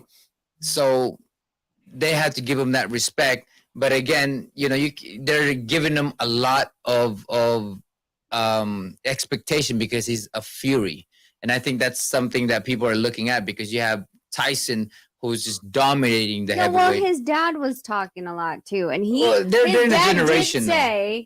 His dad did say if Tommy wasn't able to knock him out, he was gonna pull him out of boxing. So is he gonna pull him out of boxing? I think that's just to sort of build the promotion of the fight. To be fair, Rachel, I think that was just sort of something where people were like, yeah, you know what? I think, but this is what I see. I've usually seen, when it's daddy's voice and the dad's the coach. But the best example I could give is Danny Garcia. And his dad, Angel, right? Or Angel, as people will call him. So he's basically someone where he puts a lot of expectation on Danny, but at the same time, I think he takes a lot of pressure off Danny because what he does in the build-up is he builds the fight as being the dad and the coach. Of course, he's going to put some type of pressure on Danny, but at the same time, the fighters are starting to get emotional and having hatred towards the dad more than Danny Garcia. So when a fighter goes in there emotional, I think in a tactical way, it's sort of better for you, if that makes sense. Well, I mean, look at the Benavidez fight and Plant. Like, Senior is saying a lot too. Like, right. And then, I mean, I know Plant's playing back. He got Benavidez.com. It's like this. I mean, that's their thing, right? That's their thing. But then you do see fathers like Tio's dad or all these fathers, right? Going in there. Does it too. Yeah. Bill does it too. They all talk up their son. And yeah, you're right. It does take off. I feel like it does take off the pressure for the fighter himself to have to be mouthy. But at the same time, like, you see your dad like really doubling down on all the things that is supposed to be, that's being said, and you don't want to disappoint your dad either because he's, he backs you 2000. Well, you have the Fury lineage kind of thing, like a thing with the family. It's as you can see, his dad is very vocal and very tough on them. Mm-hmm. You know what I mean? So, well, the gypsies, isn't it? He's gonna they're gypsy. That's right. Where do you think he's gonna go from here? Like, do you feel like if he goes and fights, let's say, because Tommy won, if he goes and fights KSI or Salt Poppy, would that be laughable to us, or do we expect Tommy to continue down the hard road of an actual boxing career? And so which one do you think he's gonna do? I think it's a little bit difficult for someone like Tommy now, based upon. Okay, forget the selection choice in terms of course, his fault. Jake Paul now, he's got a massive. He had a massive platform before, but of course his platform's gotten a lot bigger. This is his first main event, and this is like a pay-per-view extravaganza, more like, and millions of people got to see. He's never been in that position before, so I think it'll be very tough for him to basically go back to maybe even being a co-main event. So I personally think they'll go down that route. Now, you mentioned two names, KSI, Salt Pappy. I like Salt Pappy as on the YouTuber scene because I personally think he's got the best skills. But the difference with Salt Pappy and maybe even Jake Paul is Salt Pappy looks a lot better than what he actually is, only because we haven't seen him against proper opposition. So that's what my criticism would be. Salt Pappy's got good skills. You can see he's boxed before. He's got good timing, good speed, good power. So I'll give him that. But until you don't fight a real boxer, just like Jake fought Tommy, despite how he fought, he did well. But we seen what the result was at the end of the day. So I think Salt Pappy will be interesting. I don't think KSI would even want to fight Salt Pappy, never mind Tommy Fury, because I think Salt Pappy will beat KSI. I think KSI's not. I think with KSI, we haven't really seen the best of him. He's fought Logan Paul. Logan Paul, the guy's never won a professional fight or won any fight for that matter. And that's no disrespect. That's just fact. You know what I mean? So you got to look at it that way. Right. I mean, KSI and Salt Pappy and their misfit, I think, is a big sell to a lot of YouTubers. All the entertainment kind of boxing. You know what I'm saying? So I think it's a big fight. It's like a Super Bowl for entertainers or YouTubers. But let me ask you the question, because I spoke to Joey Spencer, I think, a couple of weeks ago, done a podcast with him, and I spoke to another influencer, a guy named Chase Demore. I don't know if you know who he is, but he just got into the boxing scene as well. I think it was last year. I think around about July or August. And Joey Spencer, Chase Demore first said to me, he said, you know what, like, boxing is a dying sport. You know, they're taking the Olympics out of boxing. Sorry, they're taking boxing out of the Olympics. Sorry, and you know stuff like that. So and it's getting killed by UFC, which to a certain degree I do agree. But then Joey Spencer put a very good. When I mentioned it to Joey Spencer says, "Look, the thing is, I disagree with him only because boxing's going to stay around for a long time. It always has. You're always going to have your casual fans. Number two, you know, the reason why they're taking boxing at the Olympics is because AIBA is a corrupt organization, as a lot of people say. And he said, number three, the only time boxing will die is if there's something called influencer boxing. So he's basically saying if the only thing left in boxing is influencer boxing, that means boxing is dead. Otherwise, you won't be having fights like Caleb Plant versus Benavidez. You won't be having the fights with Garcia and Tank, etc. What's your thoughts on the influencer boxing? Well, I had said in the beginning is because it's an easier route in how the social media is coming about and creating, you know, YouTubers and stuff like that, and they're getting paid more, way more than all the fighters that spent years in their childhood, years of fighting to be on the top, and they're not getting much attention or getting paid a lot. Well, you like know, when you were 8-0, right? Like, Right. what were you getting paid? Nothing. I mean, when I started boxing, I was getting paid $400 for $100 per round. Mm-hmm. You know what I mean? And that's me being the alternate or one of the top top amateur fighter. Yeah. You know, And you were short notice fighter. Yeah, too. and I was short notice fighter and all of that stuff because they didn't really give people, like, if you're not an Olympian, if you're not a gold medalist or a medalist in the Olympic, they won't really care too much about you, even if you were a top amateur fighter, you know. And so they'll watch you, they'll kind of groom you into it, but then they'll kind of test you here and there. And this is why a lot of guys that are not in the Olympics, like myself, are tougher because we went and survived the rough things that we were treated with. You know what I mean? And then so when you an influencer, when you're starting to look at the time in and the return on investment, right? Using time as the investment. And you're like, okay, well, do I really want to box since I was 11 or even younger? Right. And then have to go through the $100 stage, or do I want to build my YouTube, put more of my time and energy into the YouTube and my followers, and then spend less amount of years being exposed and learning the sport of boxing and bringing my followers over? So we've said that we think that if it happens this way, because of you'll have more of the YouTubers and entertainers coming into which will the dilute boxing. the actual Real science fighters, of boxing. real boxers. But see, one thing you've mentioned. Sorry to cut you off, but see, like what I've noticed is with a lot of people in terms of when they have social media, don't you think it's a lot easier for people just to get sucked into social media? Whereas for example, like boxing, right, I was never into social media. I only started Instagram back in 2018, right? And I was never into it. Never really bothered with Facebook or whatever. But I was so focused on training. I was so focused on what I needed to do in the aspect of training and fighting. But then, of course, marketing myself was obviously shit, right? But then when I look at the whole aspect of what a lot of people have done and what I've seen with a lot of people is I've seen guys who've got records of 18-1-1 and 20-2. We've got decent records, but then they've just fallen into the route by looking at the YouTubers and they've sort of let themselves go away from boxing and just focus on that. So their initial plan was to go follow what the YouTubers are doing, but then they stop boxing. So I think I personally think that I've sort of went down that route as well at the same time. Not that I've sort of let boxing go, but what I've noticed is with social media, it is a lot of a distraction in terms of focusing what you actually, because I think social media is addictive to one point when people start looking at followers, likes, views, comments, who's following them, and they're gonna be like that. The new generation, the new kids, they might want to box, but then they're gonna try to build themselves up, you know, social media, YouTube, and all of this other stuff.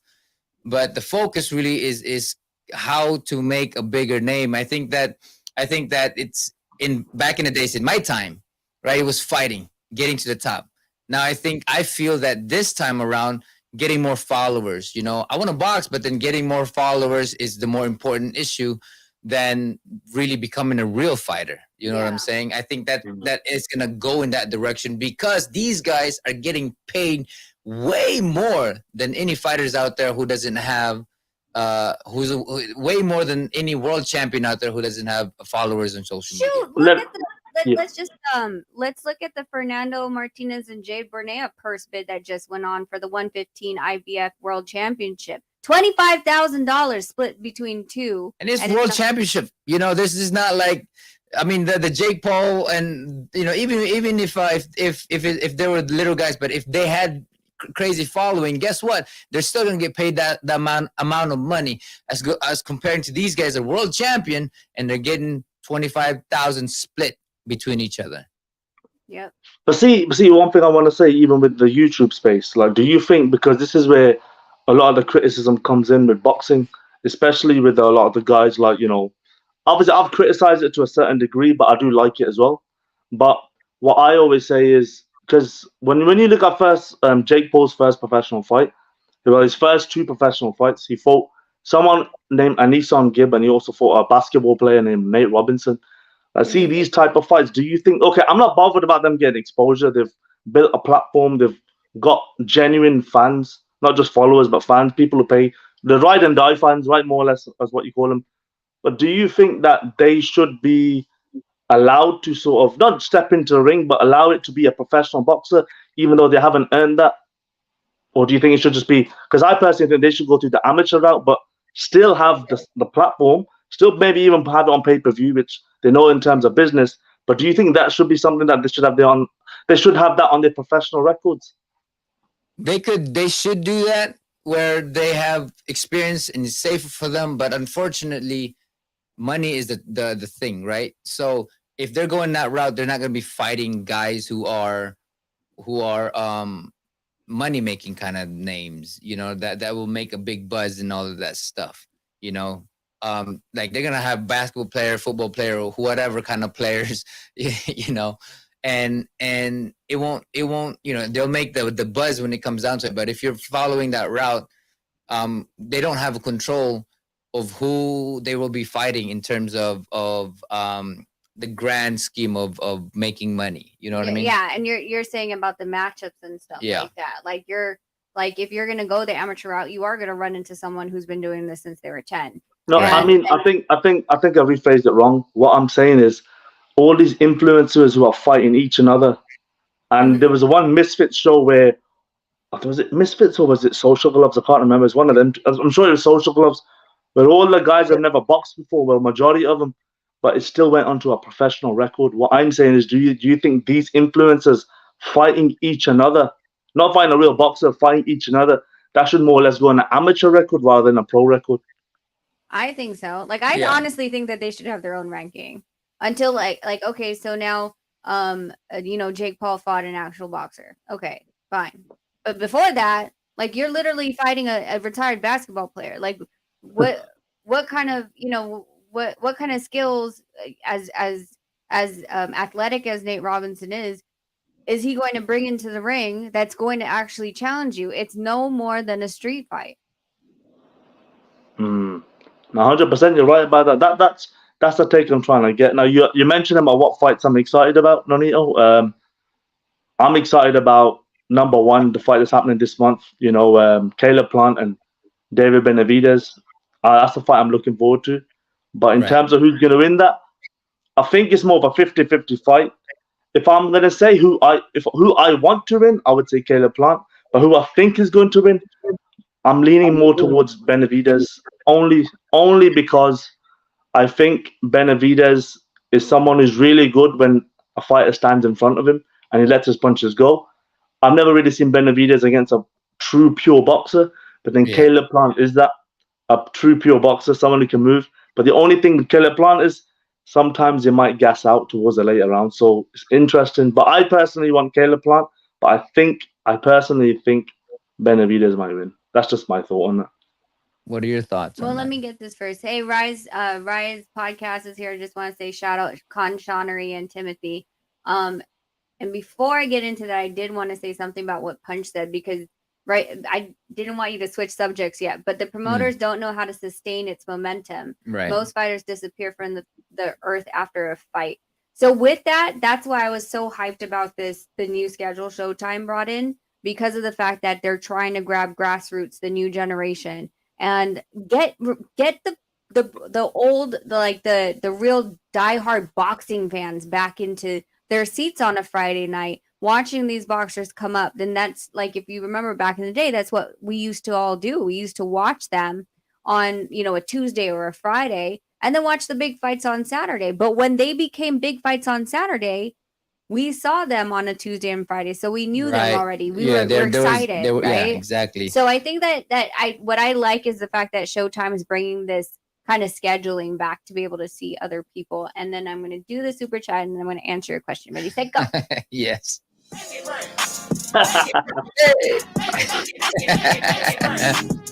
was it? Cool JC26. Oh, thank you for that $2 super chat. Yes, He thank did you, say, thank you. Cool J 26 did say that he found his thing and an email that the zone's going up to 240 a year, not 225. Earlier Oh, he said, 240. yeah.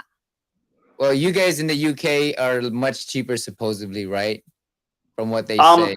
I only had the zone only a few times. I think when it's Canelo fought, I wasn't really someone. They weren't at the start. They weren't really putting up many good fights, but I'm sure it was something like. I'm not even kidding you. I'm sure it was like £4.99 to start off with. So it's really cheap. Then I think it went up to like $9 or $8.99. I'm not too sure what it is now. I haven't really been. US, it started at $9.99. And I've been hearing that the UK, you guys are cheaper over there for the zone. I'm like, Because why? we went only because the thing is, I'm not gonna slag anyone or what countries, but all I'm saying is UK people are smart with their money.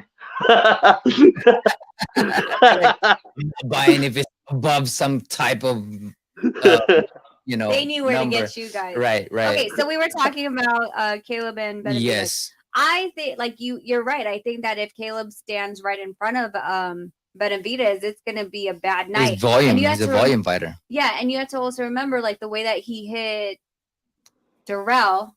Yes. Was it Darrell? Was he didn't that hook was overhand. I thought he hit him with a hook. It was a left hook. They both were left hook. It was left hook. Yeah, my bad. Yeah, you're right. See, this is what happens. Yes. All he did was rotate, right? Yes. He threw and then he rotated back and he didn't move his feet. And you do that to someone like Benavidez and you're right there, like you're going to be in a firefight. Like, so that's a little bit of my worry for Plant to just be right there and not move out. If he's going to be moving out, then, he's going to have to work on his footwork to make sure that he's not sitting there for Benavidez to hit him right at, like hit, get out. And that's going to be a long night to keep up that kind of tempo. It is. With as big as Benavidez comes in on fight night. Yeah, Marion Brown was saying that David is going to walk him down, and I think that's what I see too, is that David is going to walk him down like Canelo did. And the thing about Plant is he's great when he moves, but the thing is when he's in the offense, he stops his feet. You know what I mean? So I think that's when what's his name? Benavidez will be able to really throw his volume punching is because he's right in front of him. He's going to be right there. Right. That's what I'm worried about. I'm super worried about that. But let's get this $10 super chat. Hey. Yeah. Thank you for this $10 super Jewelry Jones Jr. Yes. Yeah. Thank you for $10. Thank you, brother, and thank you for coming out here. But yeah, I think that the fight is a good fight. In the beginning, I think Plant is gonna be jabbing around, moving around him, and I think if he does that and be consistent with it, I think it's gonna be a very hard fight for Benavidez because he needs to come in there, and if Plant is moving around him, lateral movement, it'll be difficult for him to attack. But if he does the attack and stops at the time when he's attacking, then that's when Benavidez really can maximize his output. You know what I See, mean? also, Said that Plant won't yeah. put that up for 12 That's hours. exactly what I'm saying. Yeah, what were you But saying? also, one thing I was surprised with when Plant fought Durrell was that power he generated from that left hook. So I'm just sort of intrigued that if he does, at some point he is gonna stop. We know that anyway. But when he does, I'm just curious if he was able to land that same type of left hook that he landed on Durrell on Benavidez. I'll be interested to see how Benavidez takes it, because I'll be honest, I've never really seen Benavidez. Yeah, Benavidez has been in some good fights as well as beating Durrell, but I've never seen him take a really hard. I know he's been knocked down before, but I've never really seen him take a really hard shot before. Of course, we know what happened with Plant and Canelo. Of course, we've seen what happened with that. He's been tested, but I'm interested to see how two things. If Plant's power is real, which he did prove in his last fight, it is real. How Benavidez would take it, and number two, how would he deal with a boxer? That's what I'm interested in. That's what makes me interested in that fight. Nope, I agree. Here's another super chat. No wonder you start doing some live, so I'll start getting some of this money, man. Well, so I'll tell you in a second, but cool. JC26 said, sorry, Team Nonito. I checked my email. DAZN is actually going up to 240 and not 225. Wow. Yeah. Wow. So no, I appreciate Wait, that so information. Is it as well. higher in the UK? You guys have better gotten a price increase too. Yeah, well, so I'm not. The last time I checked, when this is when it had a price increase. This is the last time it had a. I haven't checked it recently. I'll actually check it now. But the last time I checked it, it went from $4.99 to either $8.99 or $9.99. But then you started off with $9.99. So you guys are getting robbed. That's the way I see it. Our introductory price, which was $99 a year, and we're getting charged $240. Oh my god! But let's go back into the fight. Yeah, though. Con Shonery said that Benavidez did get knocked down by a left hook when he fought Gavril too. So now that's the thing that I'm gonna speak on is the distance that Caleb is gonna be at and Benavidez is gonna be at. If it's in Caleb's distance range where he's powerful, like with Durrell's fight, then that's a different story, right? Because that was a very powerful thing, and he didn't see it coming. And when you don't see things coming, you're gonna get hurt. You know. Aesthetic said that was a jab, not a hook. Okay, I thought it was a jab. I don't remember. Yeah. What with Durrell and what are you talking about with Durrell and Caleb? No, yeah, Durrell and Caleb. It was a left hook. It was a left hook. That was the left hook. No, but the one that dropped him. That dropped Benavidez. Yeah, it was a jab. Oh, sorry. You're talking about Benavidez. My bad. Yeah. Yeah, Gabriel. So if he comes in closer, right, then the power of Plant won't be if that distance won't be as strong, to hit. But if you're at that really right distance for a Plant to generate that left hook like he did with Durrell, then that would be dangerous for Benavidez. But one thing that with Benavidez is when he's punching in combination, he's pushing forward. He's not standing there and doing this stuff. He's pushing you with it. And that can take away a lot of the power that Caleb Plant if he's actually trying to time that kind of punch that he did with Durrell. You know what I mean? Mm-hmm. So, by the way, the zone we're $9.99 over here still £9.99, so we're like £120 a year. Wow. Y'all are raping us over here. Yeah. It's not us. We're not raping you. The zone's raping you. Those Americans, they'll do it.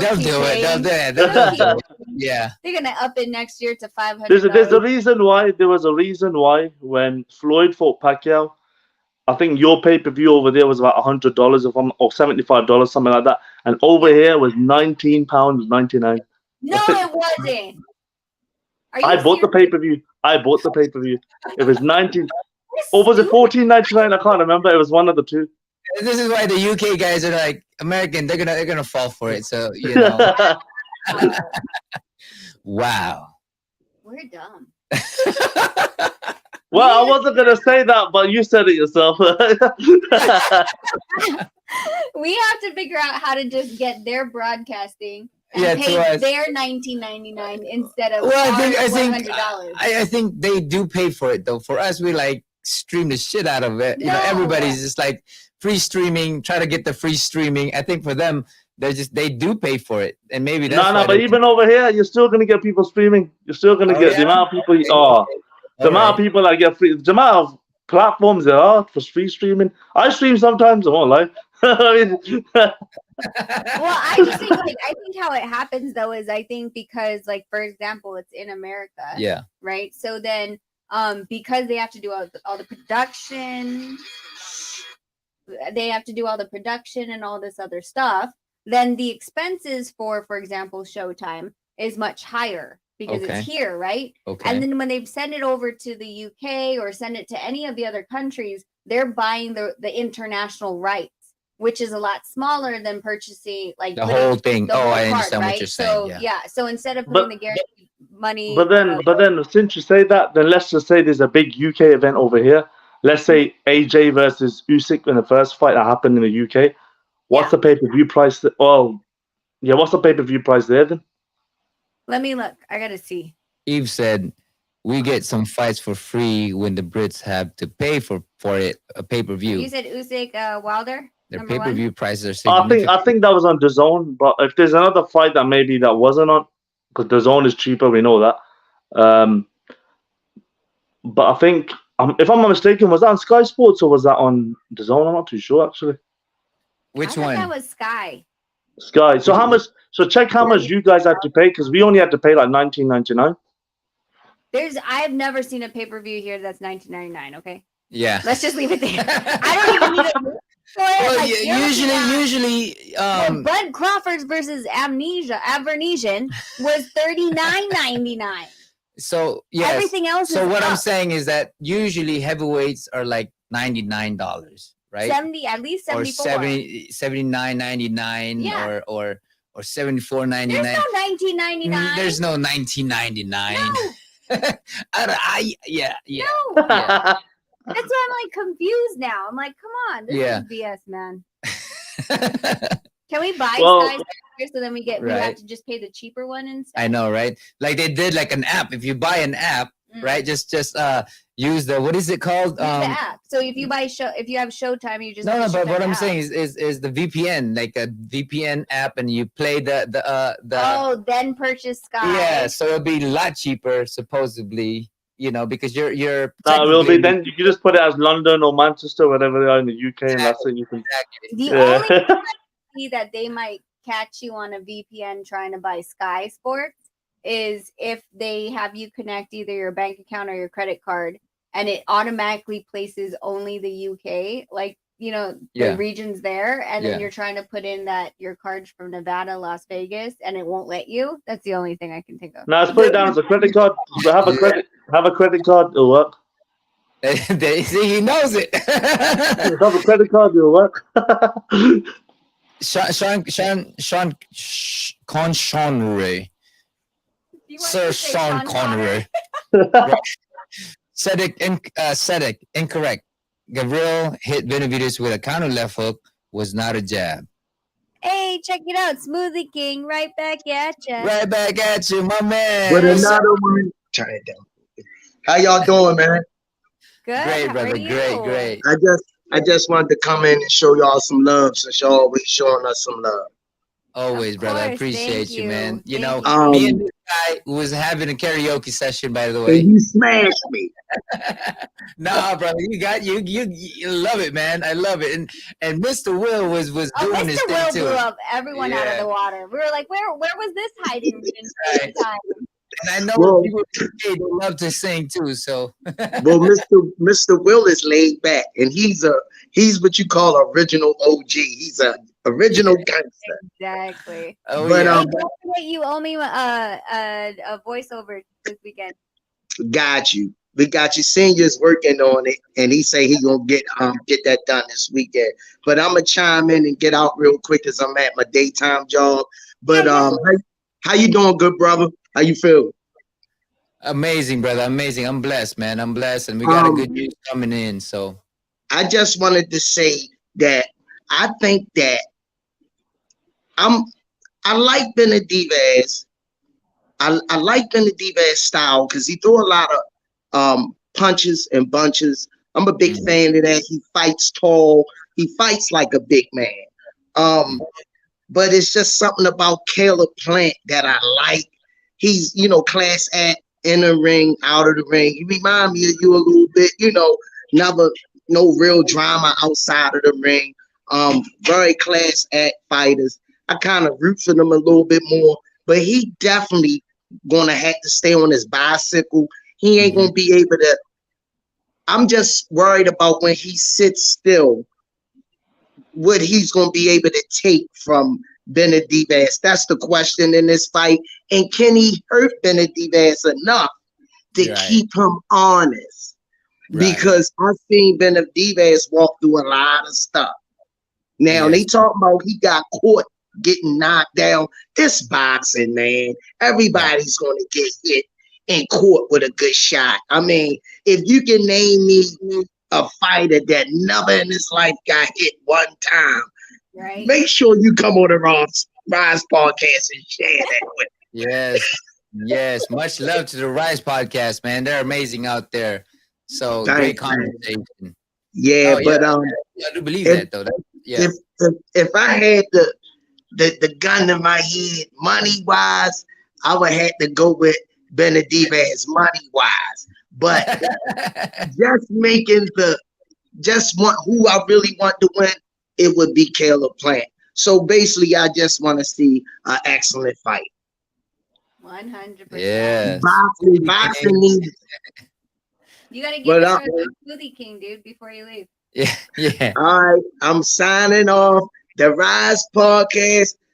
Appreciate you, No Nito, the Filipino fan, Flash, one of my biggest, greatest fighters of all times, and Miss Rachel signing off. It's the Smoothie King. Right back at you with another one.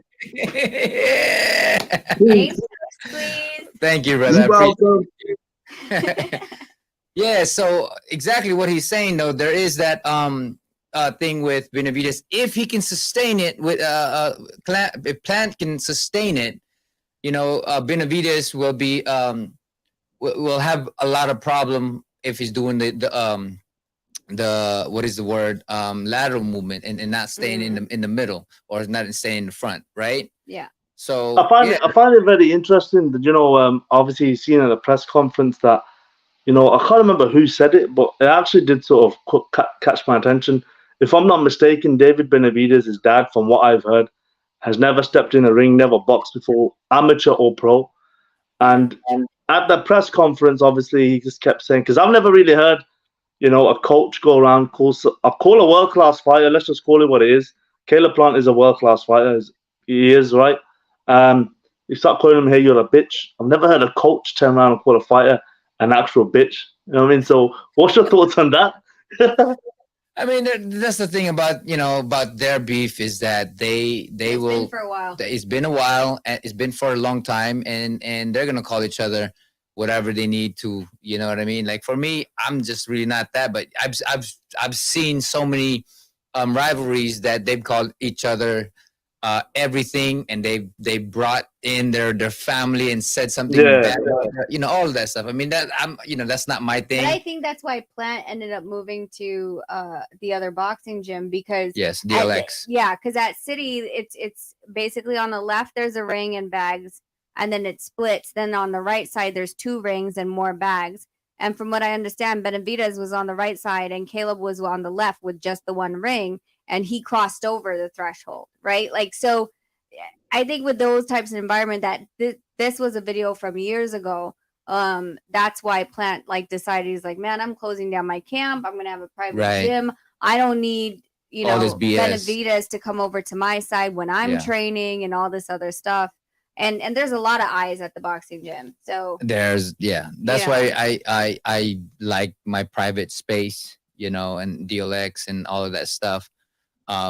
Yeah, because there's just so many dramas with fighters, and they're gonna try to get in your head the whole time. You know what I yeah, mean? and I think that that's a lot of the thing is that it's whether it's the fighter or their camps themselves, like they're trying to get you off of the game plan. And for some fighters that too much trash talk to them that they are paying attention to, it does affect them. They're they start fighting emotionally instead of scientifically. See, Nonito, like, I think this is a very valid question because obviously you've boxed at the highest highs in terms of boxing. Of course, you've been there and you're still up there. What's like one of the hardest things that you sort of can say? What's the hardest things? Like, see, obviously going from like a mid-tier boxer, someone who's just average, to basically someone becoming a world champion and obviously a future Hall of Famer. You've obviously seen the good and the bad sides of everything, but being a fighter yourself at that level, what are probably some of the hardest things that you've had to deal with outside of just fighting?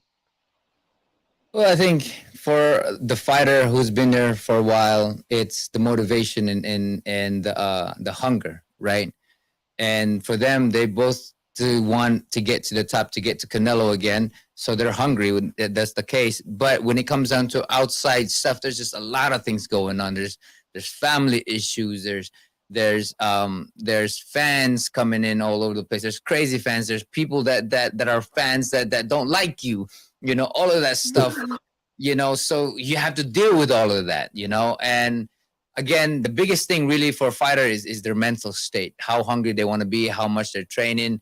But there's a lot of people that try to derail you in ways to be at your best. You know what I mean? And especially, as you can see, other fighters are gonna go out there and try to mess with you in every way that you can. And of course, you're gonna go back out there, mess with them at the same time. For me, I just never really done it because I'm like, I'm out, do whatever you need to do. I'm gonna focus knocking you out. That's pretty much me. I mean, I think the closest that you've gotten is like Vasquez actually touching your Yeah, hand. but that Remember? was in the week of the fight. They were Yeah. messing with me. They were trying to mess with my head, but it wasn't working. But that's pretty much it, really, that fighters really go through. But the biggest detriment for fighters is how much they are mentally for themselves. Exactly. Well, fair. I don't want to turn this into me interviewing you. I'm coming as a guest. Because you got great question, and at the same time, we are educating everybody out there that doesn't understand about boxing and rules and even just the idea of the fight and all of that stuff, getting it from somebody who's been watching boxing, for me, who's been doing it for a very long time, you know what I mean? So they get to understand a lot from And us. how much DAZN's raping us. Yeah, and how much. Well, no, it's not just the zone, it's the whole of America. If you look at the whole networks, because we don't pay higher than £20. Well, not even £20, $19.99. You know what I mean? So This is true because someone, God, I can't find where it said in the chats, but someone said that that you guys legally can't pay more. Here, the government regulations in the UK cap the amount citizens can be charged for pay-per-view. Is that true? I don't know whether that's true or not. All I'm saying is we ain't dumb. That's all I'm saying. Oh my God. Okay, there you go. Britain. You gotta say the T, right? Britain. I don't know. Rap British. There's guys who say British. No need. Yeah, but we don't even use the T word. We just say Britain or British. Like Brit.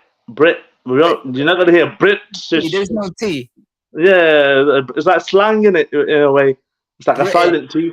Yeah, Britain. Or Scotland. Scotland. See, Scotland. I'm from Are you Scotland. are you planning on coming to Scotland again? Scotland. Perhaps I might go out there. Well, yeah, like, so our plan is, like, we're, when the fight day gets announced and we figure out when Amanda and Katie are fighting, because I really want to go see that in person if it's going to be in Dublin, and then probably skip again because, Glasgow, like, that's what we did before. We were going to the Glasgow fight. Glasgow, yeah. Yeah, for the semi. Ryan Burnett. Yeah. Ryan Burnett fight, yeah. No, before Josh Taylor versus Bernchek, I think was the fight. Yeah, that was a semi-final. no, I Yeah. thought it was a new way It knew it was a no card of that. with Rodriguez. Yes. Okay, yeah. So we went from here to Iceland to Belfast to Glasgow. But what we did is we just got off the plane in Belfast. and then ended up in Glasgow. But like the thing is our boys never went to Belfast. They were too young, and we wanted to take them back, and they loved Glasgow. Like they loved the indoor skiing, they loved the castle. So yeah, like that's kind of like what our plan is hopefully, the Amanda Serrano and Katie Taylor gets rescheduled during the summer, and then we could go watch. But they're it trying to and take make the kids fight around. with Chantel. I know you keep saying that. Yeah. I So know. that'd be great. We can go to that one too. Where's that supposed to be? Probably in Ireland. Oh, They're both okay. Irish. I Well, think. yeah, like it's not that far of a flight. So we figure while we're over there, we go take a tour of everything again with the kids now that they're older. Because we had a lot of fun in Glasgow for sure. When Yes. you say the castle's in Edinburgh. That's the capital of Scotland. Yeah, Yeah. up in the hills. Yeah. up in the mountain. Yeah, 40. That's about 40. My wife's actually from Edinburgh, 40 minutes away. So, but yeah, but when you are down, let me know because I'll give you the detour anyway. Oh, for sure. Well, we usually like plan a bunch of like, hey, like we tell everyone we're gonna be here from here to here, Right. and then And we used to just meet in the bar with everybody that back in the days when I was drinking. yeah, we'd be like, hey, we're going to the Crown Bar, and I remember they were like, everyone meet us, and then the Crown twittered, they're like, thanks for letting us know before you. Yeah, because brought up everybody old-" was. Because it was just like one of those bars that's just like It was in Belfast. It was the oldest bar, I guess. Yeah, we you know. decided that we were gonna meet all of our fans at Crown, and the Crown was like, you didn't tell us. Thanks for letting us know all these people are Right. coming. So we'll without probably do giving the us same a heads up. thing. Probably do the same thing out there when we go out there for all the fans. I like meeting the fans. I like hanging out with them and all of that stuff. So I might break my spell of not drinking just because of they that. be buying you pints. Yeah. Like I need another pint. Yeah. So yeah, But we'll make sure you know. Yeah, man, definitely, brother, definitely. But we're gonna head out. Do you want to drop your channel or anything like that? Here, I'll give you the screen. Yeah, you gotta do live, man. So we'll make it rain. I appreciate everyone on this call as well. Thank you, Nanito and Rachel, for having me on. Nanito, of course, you've always been one of my favorite fighters I've been watching coming up. And guys, make sure you go follow me at Box and Fight on Instagram and YouTube, and also check out my personal page on YouTube as well, and on Instagram as Zoki Rahman, where I teach boxing. So that's me. I got a special exit here. I'm just plain and simple. All right. Thank you so Thank you, brother. much Thanks for for coming coming out out. and chatting. We Yes. appreciate it. We'll see you guys. We'll see you next time. And everybody, take care. out there, man, thank you guys for tuning in and just hanging out with us. I hope you guys learn a little bit of something of how the ratings kind of work, about how people are, or how managers and promoters are actually making the time to request something rather than allowing people to, or allowing the sanctioning body to make their own decision whether what rank you're going to be and how you fell out of the rank and all of that stuff. So we kind of explained it earlier of why and how people got up in the ranks. So again, thanks for tuning in with all of us, and hopefully that you guys are safe and healthy and living life. And stay tuned on the page. Whenever we decide to do it tomorrow morning with Jarrell, we'll break down the Figueroa Mansayo fight. We'll look at old tapes and their keys to victory, what could also be used against them, with my 9-year-old son and Nonito, of course. Until then, you guys be safe, be nice to each other, and always Yes. love. See y'all next time. Peace. I'm Jarrell and I am Logan. Thank you for watching this video. And don't forget to like and subscribe the video. And hit the bell. Ding ding ding! KO! Jinx! Got ya. Benito the Nail.